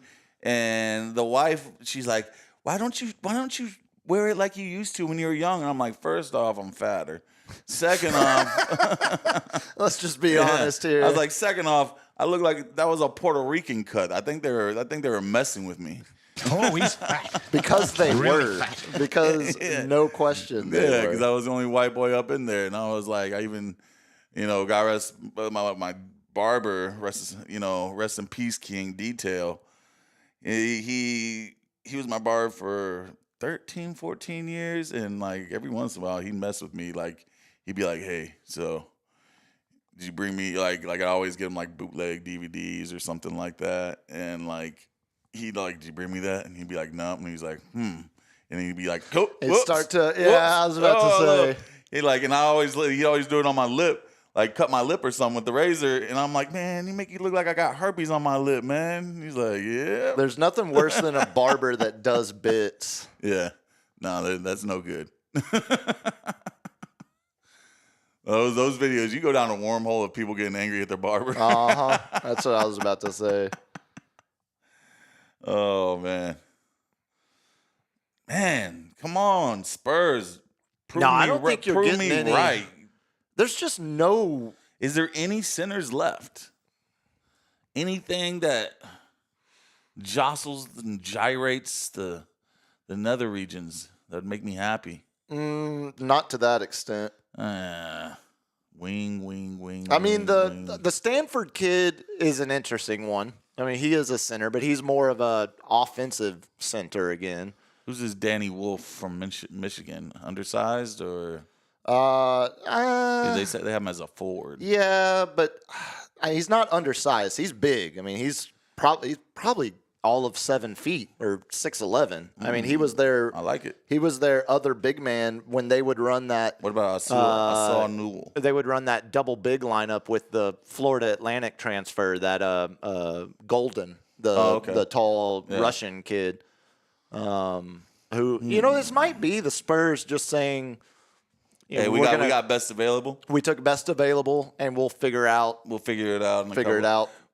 So training camp starts mid-September, right? When they mid-September. Yeah. So they get like a month and a half of working together. So they might be coming up. I mean, free agency starts the end of this month. So what do we have on the free agent market that's what we need? Well, I mean, down low. You had mentioned the Steven Adams possibility, but he re-signs with Houston already. That broke my heart. I mean, it's a bad free agent class. Yeah. Like I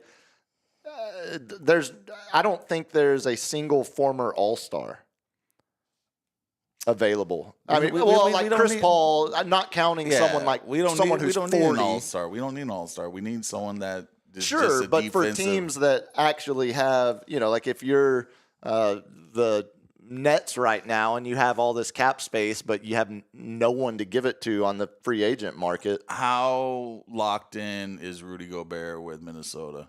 You don't want that number, that contract number. And that's his own. That's what he I was wondering. Gets played off the court in the playoffs. I think that Minnesota team. So Naz Reid from Minnesota would be an interesting name if the Spurs could somehow pry him away. Minnesota has made clear they're gonna try to retain Reid and the kid from Dallas who they just had. Oh my God, I'm blanking.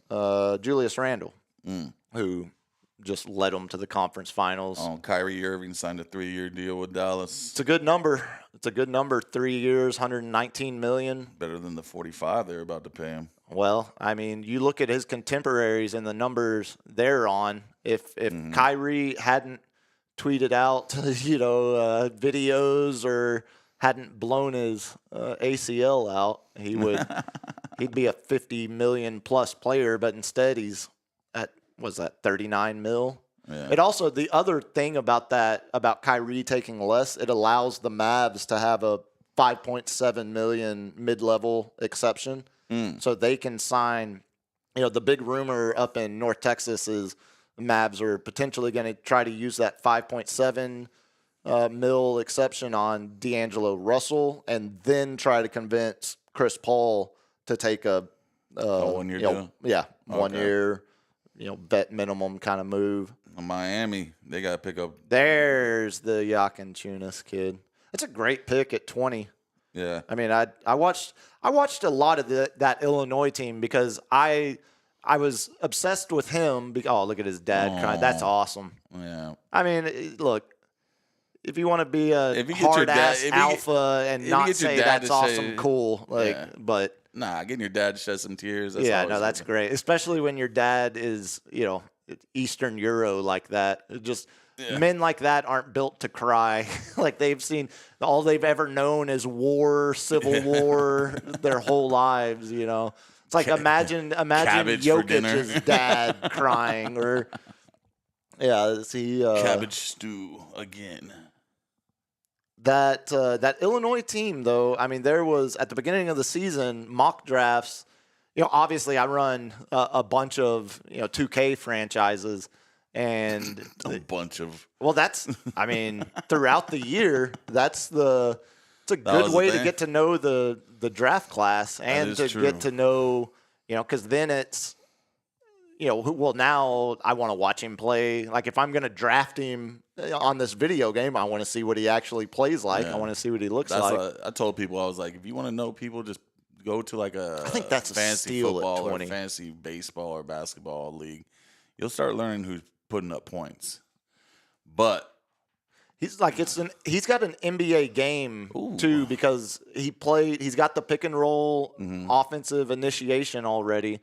And guys like that, like he was driving around Barcelona, Spain in a Ferrari at 18 years old. Like they've already seen what pressure looks like. Illinois was a step down in pressure for him compared to what he knew before. And going to Miami, Miami's a team that, we talked a lot about the teams in the East that feel like, why not us with all of the injuries? But Miami, it feels like, who are you, Miami? Like you have like Tyler Hero as your best player, that doesn't get you. It That doesn't get you far. every year. Always gets injured. Bam. I guess overall, Bam Adebayo is probably their best player. That was gonna be on a lightning round. Have you heard that Bam Adebayo is in the market to get traded to the Spurs? I mean, I've heard there's a lot of teams that would love to trade for Bam Adebayo, but I haven't heard anything from Miami that they're looking to. Does Miami? It seems like they need some shooting, some people with ball skills. Miami's a really weird roster because they also, were sniffing around the KD talks, but they weren't willing to put Khalil Ware or Jovic in the trade. So if they're signaling that they're not wanting to move young guys, like it almost feels like they're trying to do a rebuild without bottoming out. Yeah. Anytime Miami is in a playoff series, I always feel like there's a chance just because we've seen it twice. Exactly. We've seen it twice where it's like, what are they doing? But how they got there was with stellar defense. Yeah, and Jimmy Butler leadership. Butler being like, he was a two-way player. He was the Kawhi Leonard that we wanted. Yeah, Jimmy Butler, there was that 2.5 year stretch in Miami where Jimmy Butler was legit a top 8 player in the league. He was that because guy of his two-way ability. Yeah, he also turned it on in the playoffs. He was like, you're not going to get the best Jimmy Butler during regular season, but get him in the playoffs, let him sneak in there, and he's one of those teams you didn't want to see. Oh man, I didn't notice this. This is here we go. So trade. Washington, every pick Washington has made so far, ESPN has gone to commercial right before it. It's gotta suck. No love. It's gotta suck to be a Wizards fan. I mean, I'm a Wizard. I loved those. I mean, do they have Harry Potter themed nights? Those are they have to surely. Those Come as Dumbledore. Gilbert Arenas, Caron Butler, Deshaun Stevenson. Those years Gilbert, are they still paying Gilbert? He had one of those. I think he's finally off. Off the books. I think one of those crazy contracts where he just got paid, and he wasn't even playing basketball for 4 years. There were some fun playoff series between them and those young LeBron Cavs teams. Oh, yeah. They genuinely hated each other, which I don't feel like you get a whole lot across the league anymore, where you can right now, if you had to say what 2 teams actually hate each other. What 2 teams in the league have legitimate bad blood? I mean, as a Spurs fan, I'm going to say it's not even Dallas anymore. It's nobody right now. It's San Antonio and Houston. Yeah, okay, I'll give you that because Sohan says F Houston and okay. They're going back. That's probably the closest I think you could come up with. And then you got Knicks. I mean, it seemed like the Knicks and Detroit did not like each other. That's a good one. Yeah, that's good. I think that's just Detroit and everybody because of how they play. Yeah, they try to bring back the bad boys. We need some of these teams to have multiple playoff series against each other. Mm-hmm. How's the book coming? It's good? You good? Okay. You learning some stuff? Yeah. That's good. You want to read a chapter? Oh yeah, you want me to read a chapter on screen? I think we're hitting the point of the draft where let's see those that might be better entertainment. Books on tape voice you have. You have to sound out each character. Just remember that. And then we got the little granny. Well, it's funny. When some nights as I play video games or something, Steph will read out loud, and we'll have a book that we're reading. Yeah. And a lot of my selections of what we read are all Greek stoicism and stuff like that. So every other name, she's like Dionysus.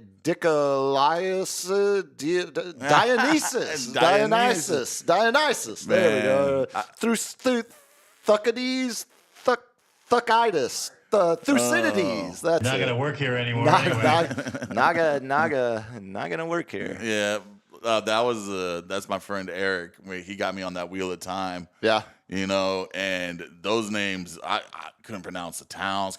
In my head, I had a way to say it. And every time I was sitting there talking to him about the book, he's all correcting me on the language because he actually goes back and reads the what do you even call that? Where like it shows you like this is a hard A with a soft pronunciation. The pronunciation page on the back.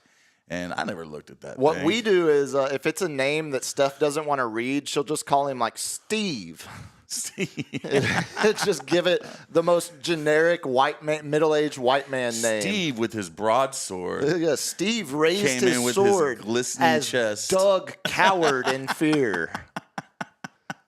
Okay. There you go. Just talking about the Illinois kids go back to back.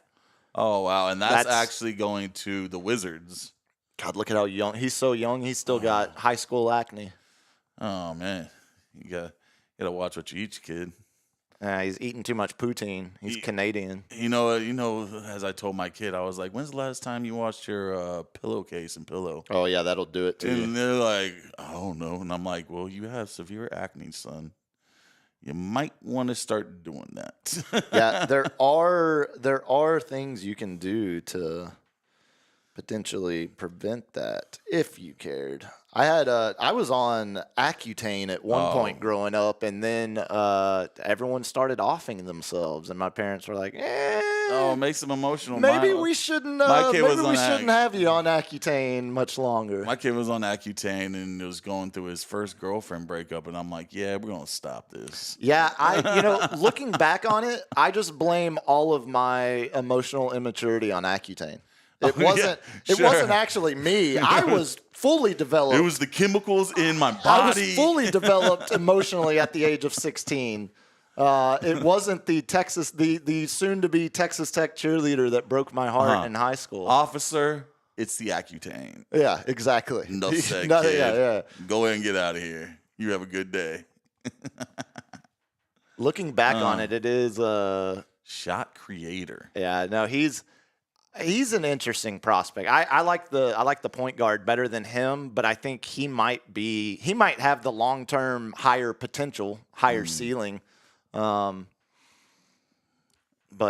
it's again, if you have two guys that go in the first round of the NBA draft, I just would expect to see a little more college success. Yeah. It's not a red flag or anything. What was Illinois? Did they even go to the dance? Or yeah. No? Yeah. They were pretty. They were good last year.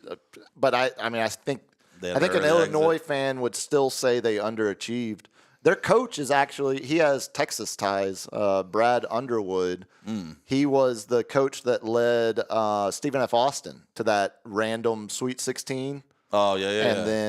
And then took the Illinois job, but he's bracket busters. He was he's Texas. He coached at Hardin Simmons, or it was either Hardin Simmons or Abilene Christian. One of the other. It wasn't my Abilene small school. It wasn't McMurray, but I'm pretty sure he was either ACU or Hardin Simmons. Man, I feel for you, man. Buffalo Gap. Oh yeah. Yeah. Oh yeah. That's where the parents live. Yeah. Where the moms lives. Oh yeah. Yeah. And I used to always pass the exit. I'd get so bored that, I'm like, I'm just going to drive up to Abilene and drive around. Ain't much to see up there, buddy. Ain't much to see up there. Yeah, so Illinois lost in the second round to Kentucky. They beat Xavier in the first round and then lost second round. Let's see, overall. Oh, here we go. Another trade. Hawks are trading their pick to Brooklyn. 22 overall. Brooklyn, who's their big star? Brooklyn now? Wasn't Ben Simmons? Well, it's Cam Johnson, who is probably the most available or the most intriguing actually available player this summer. And I said that real hick. Available. He's the best available player this summer. You see the guys with the lightsabers? Oh, we got Bobby Marks on now. That means this must have serious cap implications if he's coming on to explain it. 20 years in front office experience. Yeah, he was the Nets GM or assistant GM at one point. Man, It's got to be going to the like. So Atlanta's being the Buffalo Bills of the NBA, always going to the finals and never winning.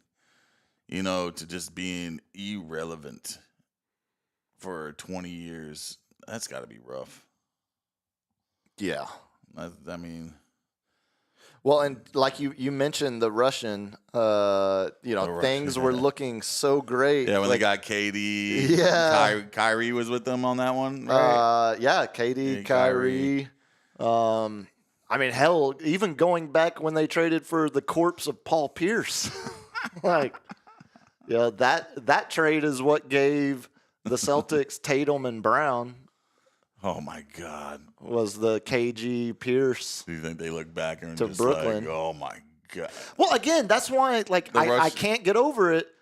New Orleans, what the hell are you doing? Yeah. Like, you're giving up your pick next year in a loaded West where you don't look anywhere close to being a playoff team. New Orleans is one of my favorite cities to go to, but like, how are they ever going to revamp those stadiums when they're downtown, right off the Strip, right off of Bourbon Street, right next to the casino? I watched a few right by the major highway. I forget which major highway it is, but I watched a few Pelicans games this year. Yeah, there were literally some games where I felt like there were 100 people or less in the arena. Oh my God. Including players, coaches, and staff. It was. You could hear him talking, dude. You could hear him. You could hear the announcers calling the game because there was no crowd noise, and then the DJ is just blaring music, and it's like there's no crowd participation. It's local New Orleans. Wally. It's like when you walk into a bar and the music is just blaring loud, and there's only 3 people in there, and you're like, why are you doing? Who is this for? Dude, why are you I look doing at the this? DJ and I'm just like giving that look like, bro, there's 3 people in Exactly. here. Turn it down. Turn it down. Yeah. I understand Feel the crowd. This is your big break, but yeah, I was like, you're still gonna get paid your $100. Turn it and $50 drink tab. You know? Yeah, you're still. It's not dependent. Yeah, I was like, feel the crowd, and then I remember we used to go to the club up on the Stone Oak Club, and this one DJ he knew how to kill the dance floor. I mean, he was getting it hype, and then he just played songs he liked and just killed the dance floor. And I'm like, God. You realize no one is interacting. I was like, with no. your selection. It was like some weird ass house music or something, and I'm like, bro, yeah, I get it. We're not, dude. You can't wear a baseball cap. You can't wear a fitted baseball cap. I wonder why, black people. But like, I was like, these people are dancing to the new Drake and Drake song and all this other rap. I was like, keep it going. You know what I'm saying? Yeah, why would you? Oh, Drake Powell. Who? But that's going to Brooklyn. Wow, Yeah. that's a wing. That's a bit of a reach, man. North Carolina? Yeah, they were that was a bad North Carolina team. They did beat Duke one time. Didn't they last year? Yeah, I think they got one on them, didn't they? They split. Yeah. I mean, this is an example of last season, a 7 average point, 30, like less than 40 on the 3-point line. He averaged that's 7 good for points. a college kid, 38%. He averaged 7 points. Yeah, this is clearly. I mean, he was a big recruit. He was a top 20 recruit guy. I mean, it's betting on pedigree over production. They're looking for a spot up. It seemed like.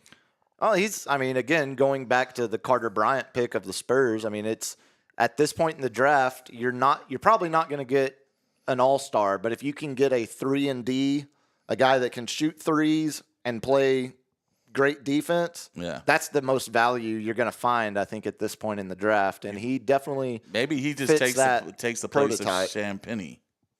You know? Oh, Bryant? Yeah. Yeah, I mean, I think out of all the names we've listed, Champagny is probably the easiest one to see gone. Also, I mean, there's just no financial commitment there that compares to what Keldon, Vassell, or now now Bryant has. Oh, Ironheart. What is? I know what you the don't. hell is Ironheart? I know you don't do the Marvel, but I was watching that earlier. What is it? It's Marvel. Is It's it like Iron Man's son or something? No, it's this girl that has. Oh, out. Jesus Christ.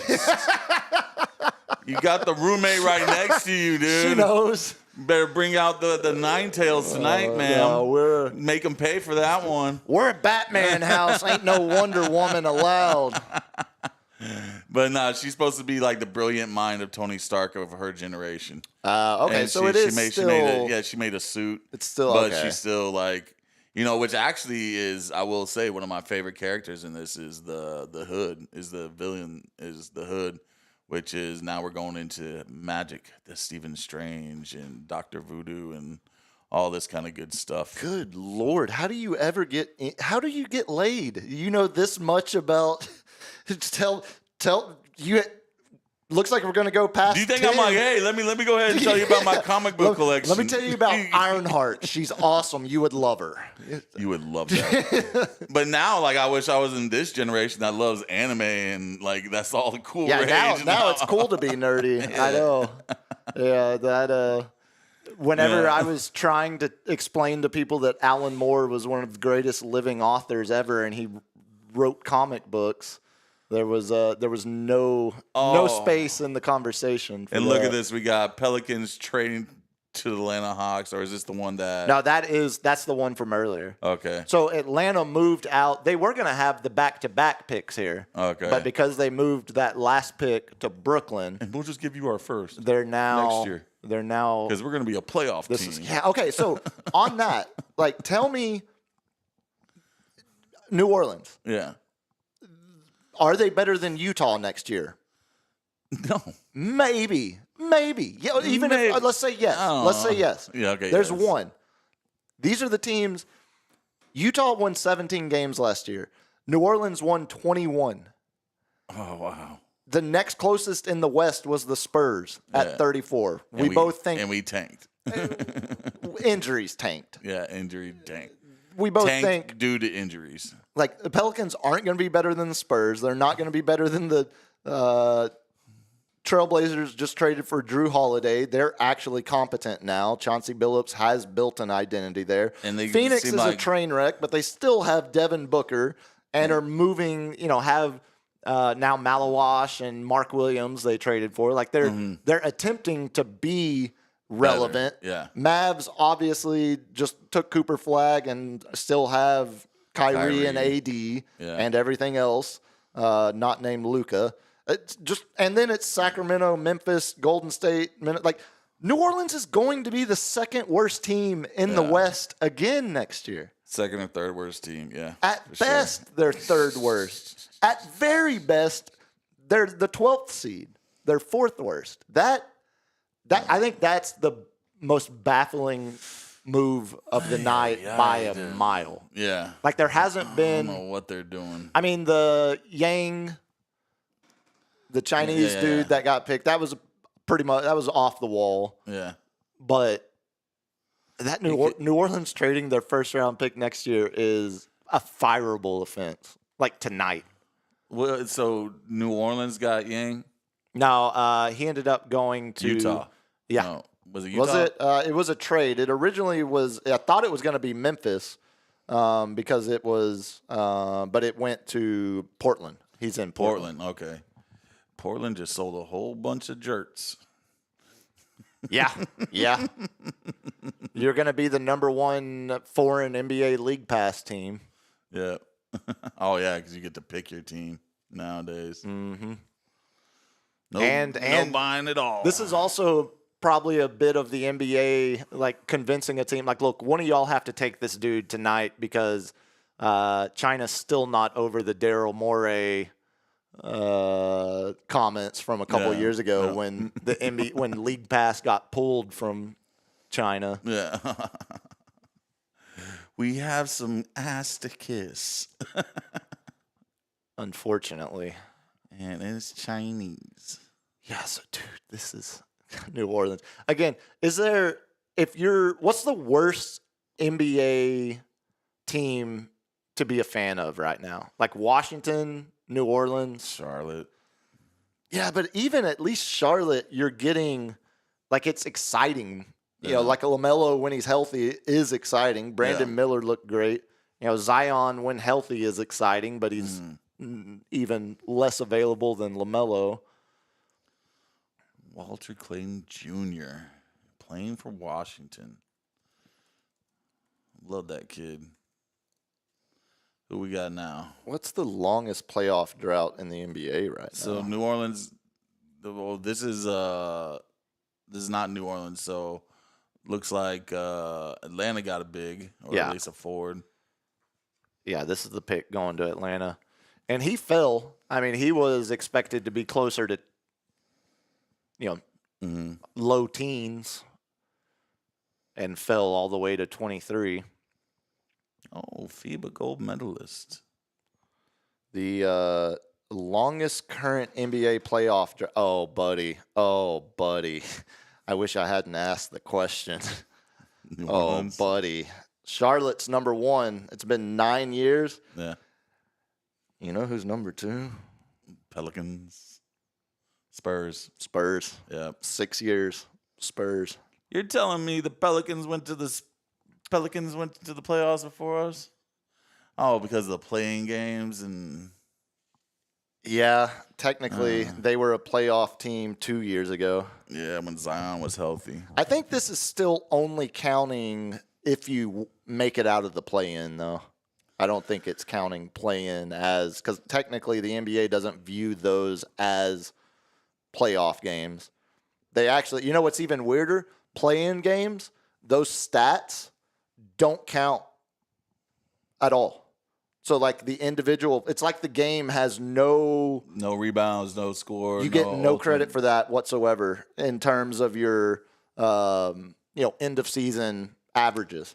The games only count to determine the winner. They're kind of like taking away the whole, like, the NFL, like, oh, you didn't really win the wide receiver Triple Crown Award, Cooper Cup, because, you played an extra game. Right. Yeah, it's eliminating anyone getting a advantage for having an extra game. But that means if you score your career, if you drop 50 in a play-in game, it's never going to actually show up on your career statistics. You want to say if I'm lacing them up, you're counting my points. Yeah, I don't disagree. I didn't realize. I learned that recently. I didn't realize that. And here's OKC with another pick. Eventually, they've got to trade some of these later first-round picks just because they don't have – I mean, no one on that team is a free agent. Like, they're losing nobody. They're keeping them on, like, the G League team, man. It's like they're stocking up their, like, AAA, like baseball players. This could be – I bet this is Look at Brooklyn back-to-back up there. I bet this is Ben Sharif, the Israeli, just to the tall guy? show Oklahoma's support for Israel. He's a point guard. I think he's a big point guard, though. He's like 6'5". And it would fit. Oklahoma City could draft and stash, not bring him over. Could stay in Europe. That's the other thing Oklahoma City can do with these picks. You can take a reach on somebody that you're not actually going to bring over for a year or two. Yeah. So it doesn't take up a roster spot. Oh, buddy. It's gonna go past 10 though, because it is. We're hitting 24th here. Come on, let's run this out there, buddy. Yeah, I can't imagine there's much need. How many people in the West? How many people in the West? We got Suns. I saw 15, Clippers. 15 in each conference. No, I mean, like, how many people in the West in the picks? Oh, that are left. Yeah, because nobody cares. So we got Thunder now, and then it's going Magic, Brooklyn, Boston, Phoenix, LA. So it's a run of some East teams here before Phoenix and the Clippers close out the round. Shams is talking again, though, which makes me think. Proposed trade to Phoenix. Right here. Oh, Yeah, proposed to yeah. Sacramento. Sacramento gets it. What's he got? Let's see. The Kings are trading and are taking Nick Clifford. Oh, okay. Man, it's a solid pick. You talk about an undersized player. He's the Colorado State kid who is a legit big man, like power forward type, but he is only listed. He's only like 6'5". Oh, no, I'm thinking of a different kid. He is a guard. Okay. No, I'm thinking of God, he's already 23 years old though. And you pretty much know. Granted, I mean this could be like your you're so close to Oklahoma. Derek White type of player, a guy that enters the league already a grown man and can instantly, help high out. basketball like exactly, can slide into the rotation pretty quickly. One thing I love, or at least this season, the Mountain West Conference was awesome. Yeah. Colorado State was great. Utah State was great. New Mexico, led by Rick Pitino's son, coaching them, was awesome. There's another school, San Diego State, but there was another good one. UNLV was down. But the Mountain West was awesome. And they play late. Boise State. That was the other team that was good. But they play, usually there's a Mountain West game that's tipping off at 9, 10 o'clock our time, and so I ended up watching a lot of those games. It was a real look at that mustache. I got mustache envy from the Monopoly man there in the background with that monocle. Yeah, I was about to say throw a monocle on him, and he looks like the guy from Ace Ventura. Oh, man. Yeah, he's not. So we got two Orlando. I wouldn't mind seeing who Orlando. So did they just Sacramento was like behind OKC? Yeah, Sacramento was your. So they just switched positions.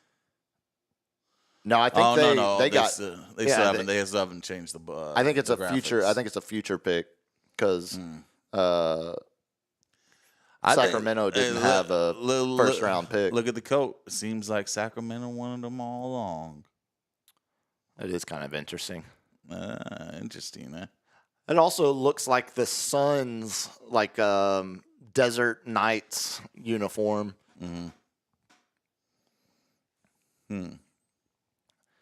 Interesting. So yeah, that was all future draft capital going back. Not another pick tonight for them out of that. We'll do as we're watching these late round picks. I'm gonna give a little interesting facts, a little lightning round, lay it on me. Teasers. The Cobra Kai, the original bad guy. Oh yeah, dude! Explain to me what happened here. He bit the co-star, which was like the Asian woman who ended up being good. I don't know if you ever watched the show. No, God no. But she's young, right? Yeah, like she's not from the original. Yeah, he's 80 years old. She's like in her 50s. Oh, okay. I thought she was younger than that. He's bit her multiple times, and he gets mad at her. Excuse me? He gets mad at her for causing such a drama, and then she has to go get the cops and be like, "That's assault. You broke the skin. This is not funny. I've told you not to do this, and you have the audacity to get mad at me."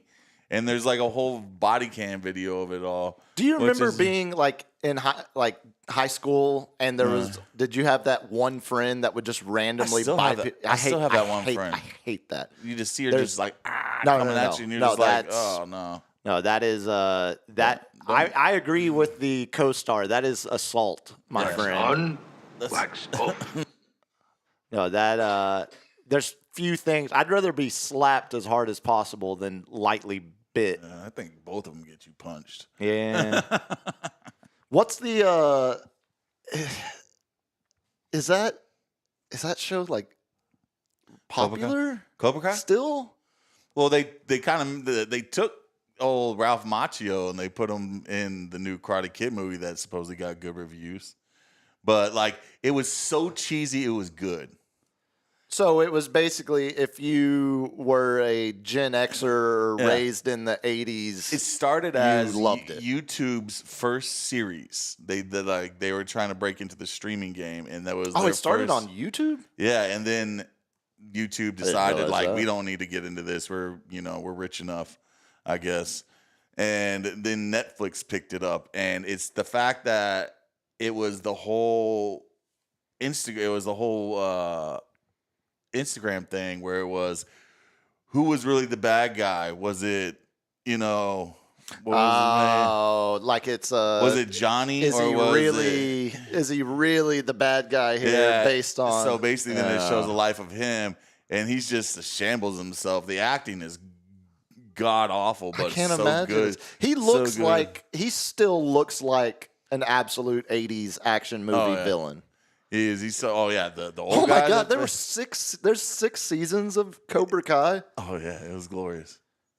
Man, Watched all of them. What are we doing here? What are we doing? Orlando pick in 25. God, if you're a Brooklyn Nets fan and you're just sitting here thinking, hey, we got back-to-back picks. I hope Orlando doesn't take in the late 20s. I actually like this pick for Orlando, a team that has potential championship aspirations. That's a sick-ass old Shaq jersey. Is that a Shaq jersey? It looked like a 32. That's Mamba. No, that was the late. I was talking about the pinstripe Orlando Magic one. Yeah. Jace Richardson. This is a good pick. NBA pedigree. His dad was the slam dunk champion, Jason Richardson, on those Warriors teams. That perpetually underachieved until they beat the 1 seed Mavs. Yeah. That's not a bad one. The unfortunate thing about that Warriors team, like growing up, up in North Texas, I felt like I had to hate them because they ruined Dirk's MVP career or MVP season, and they beat the Mavs in the first round, and then Dirk has to accept the MVP trophy after they had lost the first round series as a 67-win 1 seed. Yeah. And so everyone hated those Warriors teams, but I was secretly like, yeah, but Baron Davis is pretty sick, y'all. It's pretty good. It's pretty fun watching him dunk on fools, even when it's Eric Dampier he's dunking on. Yeah. But okay, and then what was it? They asked young Matt Barnes. They asked LeBron. There's Jason Richardson about about Cooper Flagg going to the Mavericks, and of course this is why no one likes you, LeBron. Flagg. What do you say? There's a reason there hasn't been a white American drafted number 1 in 40 years. No, Flagg has the benefit, unlike myself, he gets to join a team that's established with Hall of Fame guys. He made it about himself. So I had to get drafted by my hometown team where all the pressure was on me. I had to play with Larry Hughes and Boobie Gibson and Donyell Marshall. They had Big Z, Ilgauskas. I mean, is Ilgauskas a Hall of Famer? No. It's basketball. I would assume I don't think he is. Someone needs to be slapped if Ilgauskas is a Hall of Famer. I mean, it could be for the same way that... That's like saying Tiago Splitter is a Hall of Famer. Well, Ilgauskas had a way better foreign... Ilgauskas played 10 years. Yeah. Well, maybe not 10. 5 years before moving over. I mean, he was a 20-13 dude in Europe before being selected with the 20th overall pick by the Cavs. Yeah, and here's a good one. Oh, me and my constant battle with AI and Chat GPT. They did a mock draft. The Chat GPT came out with what the draft order was going to be. Oh, for tonight? For tonight. Oh, let's hear how close it was. I have it. Let's run it back. Okay, man. I have it right here. I would assume. Let me guess where Chat GPT gets it wrong. I bet number 8 is the first one they get wrong. No, because Ace Bailey probably I bet number 5 is the first one they get wrong. So Flagg at 1. You're close. Okay. Very close. Harper at 2. Yep. Edgecombe 3. Yep. Got it. Knipple 4. Yep. I would expect. Bailey 5. But didn't Knipple go? No, Knipple went 4th. Okay, so you were right. Who did Chat GPT have as 5? It had the Utah Jazz going Malak. Malawash, the Duke kid. Yeah, the fact that he dropped to 10 was weird. That's probably the biggest drop. I mean, Ace Bailey dropping from potentially 3 to 5. That's nothing. Malawash dropping from potentially 5 or 6 to 10. Yeah. God, in Toronto, man, if you're a Raptor fan, you took Murray Boyles over Malawash. Yeah, and Derek Queen. Yeah. Okay, then they got Ace Bailey at Washington. Okay, so it just knocked him down one spot. So I bet they had Trey Johnson 7. Yep. Yeah, because Jeremiah Fears, everyone's dropping a spot, and then Fears 8th. Yep. Yeah. Okay. I mean that. If I had predicted this is scaring me, man. This is scaring me. Who did they have the Spurs take at 14? What did Jack? Oh, you want to keep going? Yeah. Who'd they 8 would have been Brooklyn. Yep. Jeremy Fears. Oh, that was Fears. Yeah. And then 9 Toronto. Yep. Thomas Sobor. Oh, the Georgetown kid who didn't end up going till 15. Wow.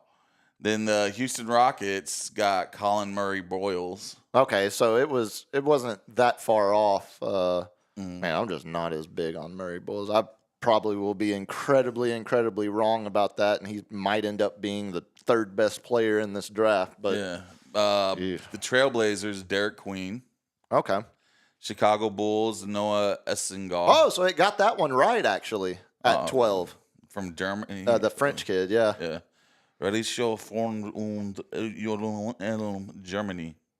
I guess that's where he played. Yeah, he played for a German team. And then so 13. The Germans. Yeah. The Atlanta Hawks got Nolan Treror. I guess that's the other French guy. Yeah, that was that French point guard who ended up going 19th. And then 14th. Asa Newell.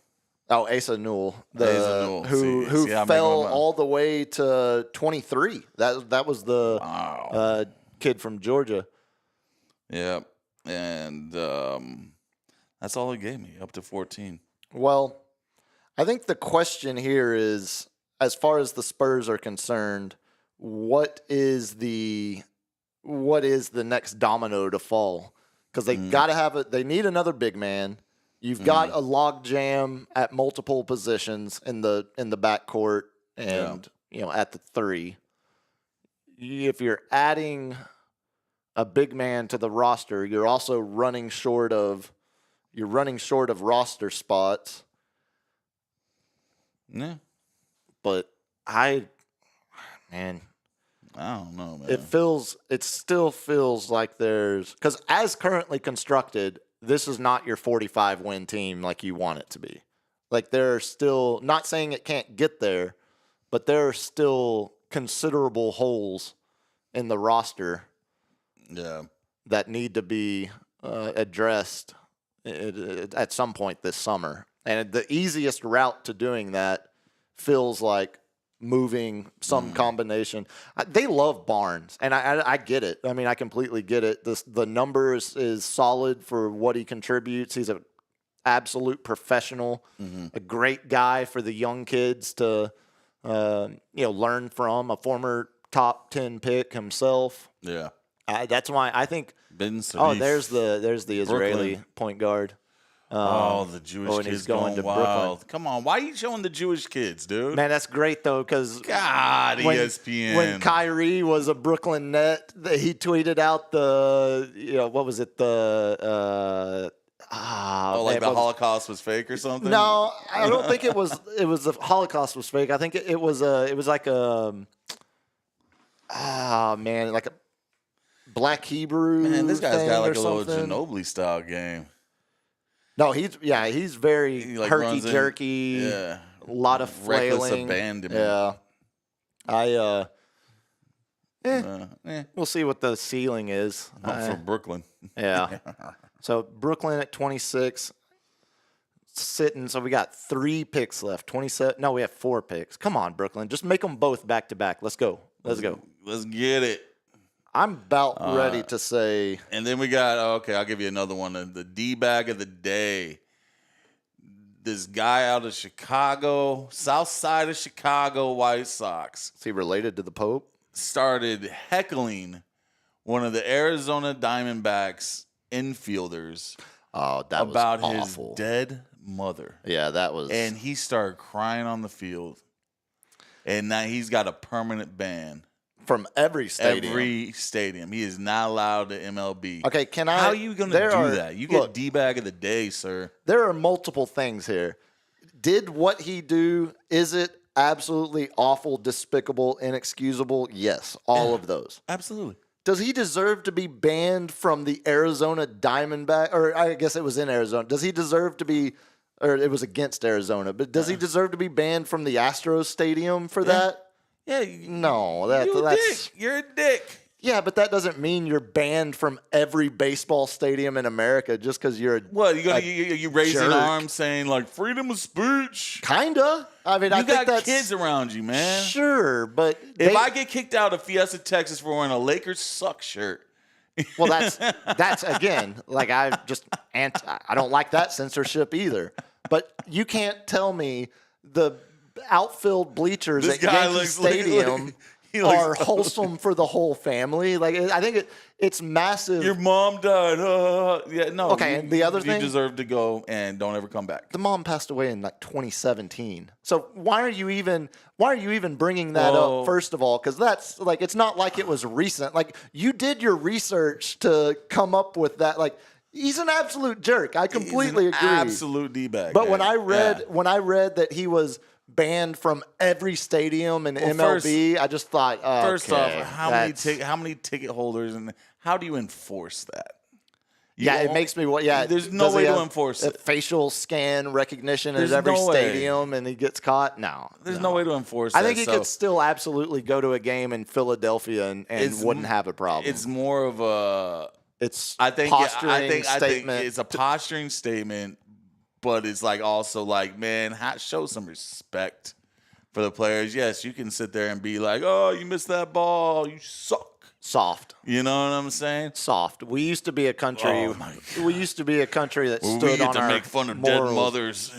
Dude, go attend a European soccer match and tell me that you don't hear things 10 times. Oh, I'm not saying, they're racist as hell. Yeah. But you hear the N-word like it's just no other. Again, go to a Red Sox game in Boston. Yeah. Sit out. It's like it's not. I think it's just the story went viral. It caught a foothold. And they felt like they had to respond so heavily that they would get the publicity back on their side of MLB. We're the good guys. It's all posturing. But it's posturing the good sense, man. Like, come on, man. Don't be a total dick. Sure, but kick him out of the game that night. Tell him you're not allowed back at a game the rest of the season, but we'll welcome you back next year. What I think you've lost the privilege to come. What it gives him the right to do, to where if he does it again, his name's on file. So now they get to charge him, because you don't get to charge anybody for what's the charge? Trespassing. Oh, I thought you meant if he says something again. No, you can, because in the beginning you cannot charge him on freedom of speech. Sure. Now it's trespassing, especially if you go online and be like, they kicked me out of the game, but I'm still here. Well, and we all know, the statistics show that once the cops get involved, everything is going to get better. They took the Michigan kid. Yeah, Danny Wolf seemed like he's like. Well, I don't think he expected to be there at 27. Yeah. Also, Liam McNeely, the UConn kid from Richardson, Liam up in Neeson's the DFW area. Nephew. I'm shocked. Just based on his shooting ability alone. Look at the mom. Oh, my God. She's so happy. And he can't wait. He's trying to get, like, Mom, you're going to make me cry. I got to get out of here. I got to go. Stop it, Mom. God, yeah, he looks so relieved. Oh, man. To be a Brooklyn net, I'd be kind of bummed. I don't know, man. I mean, the jerseys are fly. And you live in Brooklyn. Like, you're getting New York City as your home as a paying that New York 20-year-old millionaire. Even though he's probably living in Jersey. Oh, she looks like she's from like Jersey with all that gold on. A lot of trinkets. A lot of trinkets. I don't know, Danny Wolf. She kind of looked Pacific Northwest to me. She looked like Oregon or That wasn't Sopranos vibes for you? Illinois, so close. Chicago vibes. Oh, okay. I thought it definitely looked East Coast a little bit. Oh, damn, he's American Israeli as well. I didn't realize he. Why didn't they show the Jewish kids then? Huh? Yeah, because. Huh? Oh, I forgot about that. He started. He's an Ivy League kid at first. He was the stud at Yale, and then what's his actual? Let's see. Where does he? Team Israel. Wolf. Well, from the United States. Wolf. Okay. Wolf. He's a naturalized Israeli citizen. Anyone? Play on the. You in there, LG? Well, I think of Spaceballs. You in there, LG? Like Barf from Spaceballs. No, Teen Wolf. Oh my God! You don't remember Teen Wolf? I mean, when they're calling for the wolf? I remember it being a movie. Wolf. You know what movie? You know what? Speaking of old movies, you know what movie I'm gonna watch? Michael J. Fox himself, man. A keg of beer. It's the 50-year. How do you have that drop? How do you have that? That was a good ready? one, LG. That was a good one. Jesus Christ! No, it's the 50-year anniversary of Jaws. Oh, really? And it's on Peacock. So I think You're gonna need a bigger boat. the last. Good God! He's dude. killing it back there. Woke him up. Woke him up. That is insane. He now I can't think of the last time I've intentionally sat down, watched Jaws from beginning to end. Really? No, I mean I've caught it on like TNT or something on AMC. The very first scene is the most iconic scene there is. The lady swimming in the water and man. starts going. I think didn't she almost die doing that? I think a few of them almost did. I think the most iconic scene in Jaws to me is when Quint is doing his monologue about the World War II ship that got torpedoed, and then 2/3 of the crew got eaten by sharks, which is where you learn that's why he's. I don't remember that. What? I mean, I haven't watched it in a long time. Oh, see, that's the iconic scenes. We're gonna need a bigger boat. The one where they shoot it and they put the 5 things, never 5 or 4 barrels on it. I've never seen 4. You know what I'm saying? Where he goes under when he's not supposed to. When he's not, yeah, it's not supposed to go under. You got the girl dying. Then you got the mechanical guy on the back of the boat. The mechanical shark on the back of the boat. That's the iconic ones. And the monologue of him talking about old war stories, and that can go. Man, that's to me. That's the scene that sticks with me. Okay, so Hugo. So Hugo Spain. Gonzalez. Yeah, goes to Boston. You know, it's funny. I think seems like they needed someone to play True Holiday, huh? I think in the most recent Bill Simmons podcast, he was talking about how he liked jump Hugo. out the building, dude. Look at this kid. He's got some game to him. Yeah. Hugo. He's going to a good situation. Not this year, but at least he'll get playing time. Man, now I might be watching Jaws like tomorrow. Because now I'm thinking of that USS Indianapolis. All right, Boston, get out of the way. We need 2 more picks. If they put a commercial break between these, I'm gonna. Well, I don't think they're going to, because ESPN now is pissed at the NBA for going 20 minutes over, because this is cutting into their programming block now, and they know no one's watching this anymore. Yeah. I mean, all the Clippers fans and Minnesota fans. However many Suns fans are left. It's just 30 teams, right? Yeah, stop it. And they're only doing first round today, right? Right, yeah. Tomorrow night, Minnesota will be first on the clock. It'll be interesting to see who the best available player is left after tonight, though. Man, everybody crying. It was a first-round pick. I think at this point you're getting guys crying because it's like, I can't believe it took this long to get drafted. I should have listened to my agent. Lonnie up in here. What you think about your pick there, Lonnie? Oh, is that the Suns fan? Yeah, the Suns fan. Yeah.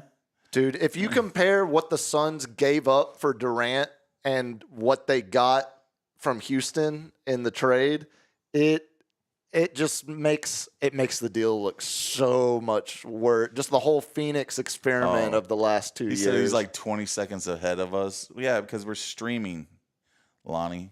We cut the cord in LG's house. I like how you're giving him like, yeah, duh, you idiot. Do you not know? Dumb. Do you not understand Spending technology? money you shouldn't have, Lonnie. All right, let's get. We got 2 picks left in the draft. Thumbs up, thumbs down, thumbs sideways. How's the reading material? Oh, I cannot believe how much she has read. Up.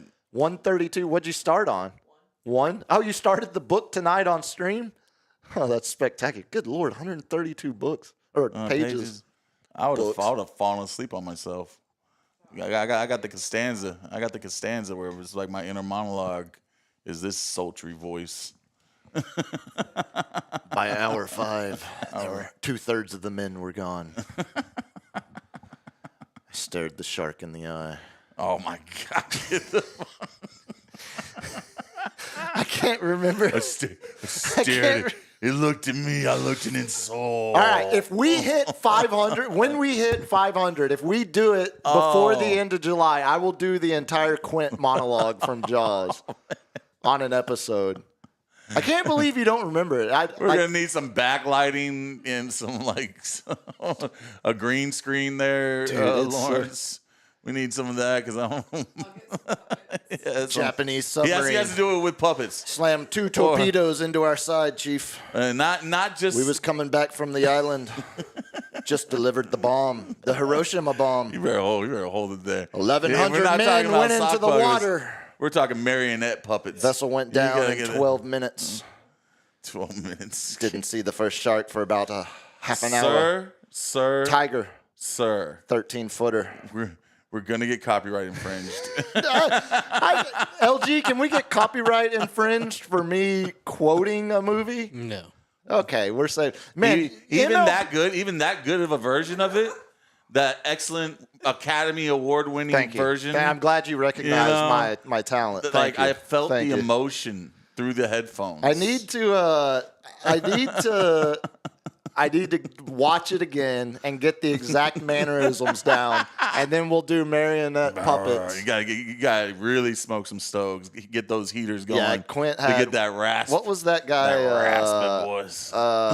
What was that actor's name? Because he was an in real life he was a drunk. Oh, of course. And multiple scenes had to be postponed or reshot because he was drunk. Yeah. During the filming, but he actually was a veteran. When he delivered that 100-yard stare. Yeah, he delivered he delivered the line quite well. Robert Shaw was that dude's name. He's killed some people. I think, as Chris Christopherson once said, I think he got paid by his government to kill people. Yeah, and until you've done that. Him and Bob. Don't you tell me what I can and can't do. That's what Christopherson told Toby Keith one year when they were at Willie's picnic. When Toby Keith, right in the height of "we'll put a boot in your ass," Toby Keith, Yeah. And Toby Keith told Chris Christopherson, "Hey, I don't want to hear none of that liberal yuppie shit out on stage." And Christopherson said, "Boy, have you ever been paid by your government to kill a man?" And it's a great story. It's a great story. Him and Bob Ross in a bunker hole. I would feel quite defended, quite safe with. You safe? Hell, Chris Christopherson was a badass. Chris Christopherson crash landed a helicopter in Johnny Cash's backyard to deliver Sunday morning coming down. It was a great episode of Drunk History. Are you reading his wiki right now? No, I'm on Robert Shaw's wiki now because I was looking to see. What else he. What else? So he it did. looks like the. New Orleans, is that the Charlotte? Oh, that's Charlotte. I thought it was the Pelicans. Pelican. So the Phoenix traded their pick to the Charlotte Hornets, and it looks like we going This is to that Mark Williams trade. Hey, McNeely, the Irishman. So Here's a potato for you. So the Hornets are gonna get Liam McNeely. Oh, he likes those girls. Dick, or that might be his sister. They don't seem to share facial features, do they? Is that? I was like, I swear to God, I thought that was Amani Jones. That's racist. Bro, tell me that man doesn't look like Amani Jones. Bomani, my bad. I don't know. He might look like Imani. That was a soft B. Or the Cleveland Cavs G Leaguer Amani Bates. Look at my man wearing a bucket hat up in there. Bro, you got to be a G to wear a bucket hat up in the draft. So the Montverde team last year or 2 years ago with Cooper Flag on it. Uh-huh. Liam McNeely was on that team too, and they went undefeated, won the national championship, and they the Montverde, they had arguably the best high school starting five ever. Oh wow. Especially now when you see who else, where else I think Asa Newell might have been on that. Shot maker. No, it was Derek. It was okay. Their starting five was Cooper Flag, who went number 1, Derek Queen, who went 13th, right? Something like that. No, he went early. 13th. Derek Queen was 13th. Asa Newell, who went 23rd, and then Liam McNeely, who just went 29th, and then Robert Wright III was the other starter. So, that high school team from 2 years ago had 4 dudes drafted tonight after one. Oh, that's the kid from Baylor. He went to Baylor. Robert Wright III did. I didn't realize he was on that Montverde team.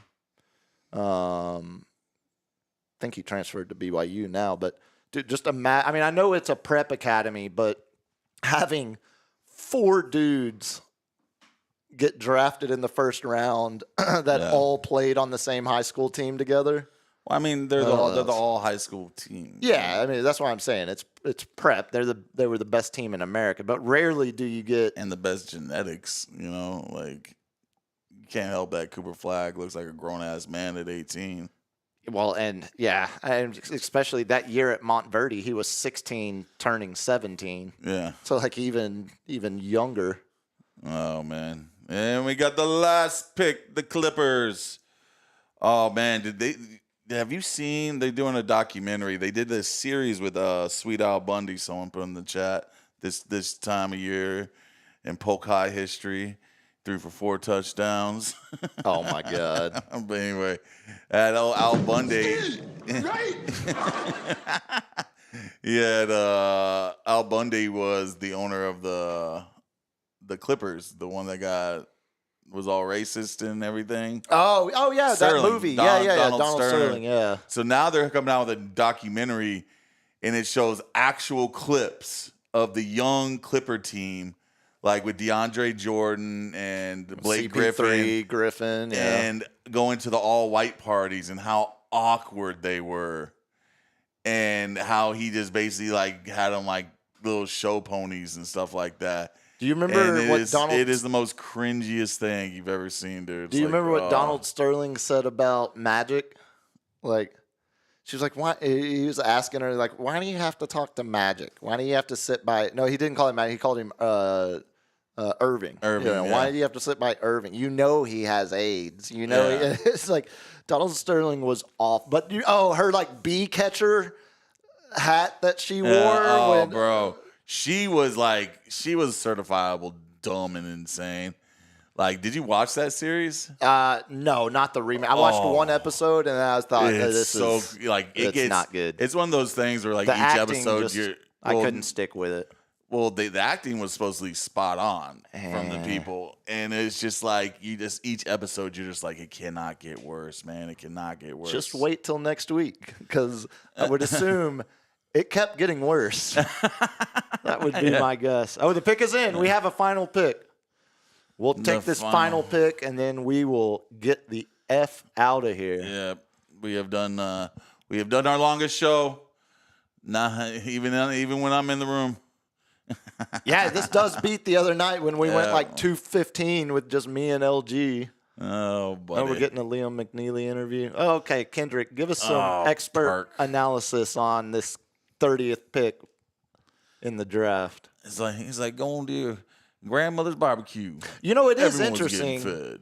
The 3 names on that Jay Billis best available all would be great picks for the Spurs tomorrow if they can move. It makes it's interesting, you know, because the Spurs had the 38th pick, which would have been the 8th pick tomorrow night, but they traded it because, again, like I was saying, they're just running out of cap or roster spots.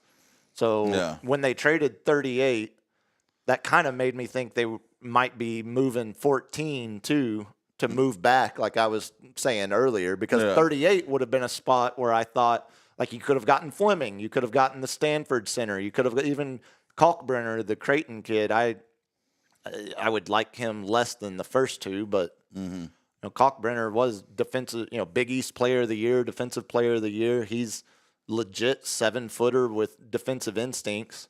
Might be a guy worth trading back into the second round tomorrow night if he slides. But I just don't think they're slip and slide. They're not committing a roster spot to a second round pick as many first round picks as they have coming up. I mean, if we got Bam out of value, come on now. I don't think you'd be comfortable with the price Miami would want. I mean, it's definitely Vassell, Keldon. We'll give him for the 14th pick. Oh, I think for Bam, you're giving up. That's where Sohan is non-negotiable. He's in it. Oh, you're going Vassell, Sohan, and probably 3 first-round picks minimum. Really, more like 4. Would you do that for 5. Bam? No, because I don't think he moves the needle enough to make you an instant. Like where he's the number 5. Yeah, I mean it would be nice. You know, I worry the De'Aaron Fox is all. Oh, who'd they take? Who was it? Oh, Niederhauser. Isn't that the bad guy from Animal House? That's the big Penn State center. Yeah. And on that note, LG. I think we're ready to end with Niederhauser. The Germans. Oh, the first round pick in Penn State history. So we have history made tonight. Yannick. In the 2025 NBA draft. If you want to follow along with us on social, I am on X at Biggest Puma. On Instagram, biggest.puma. On Instagram, the Captain 210. LG, shout out to the great LG for running the operations tonight. As always, we will be back next week, Monday night live. Same time, same place. Till then, y'all be good. Be safe. And Peace. The roommate's going to give us a little quip Who on won the book. internet coming back? Right. Later, y'all.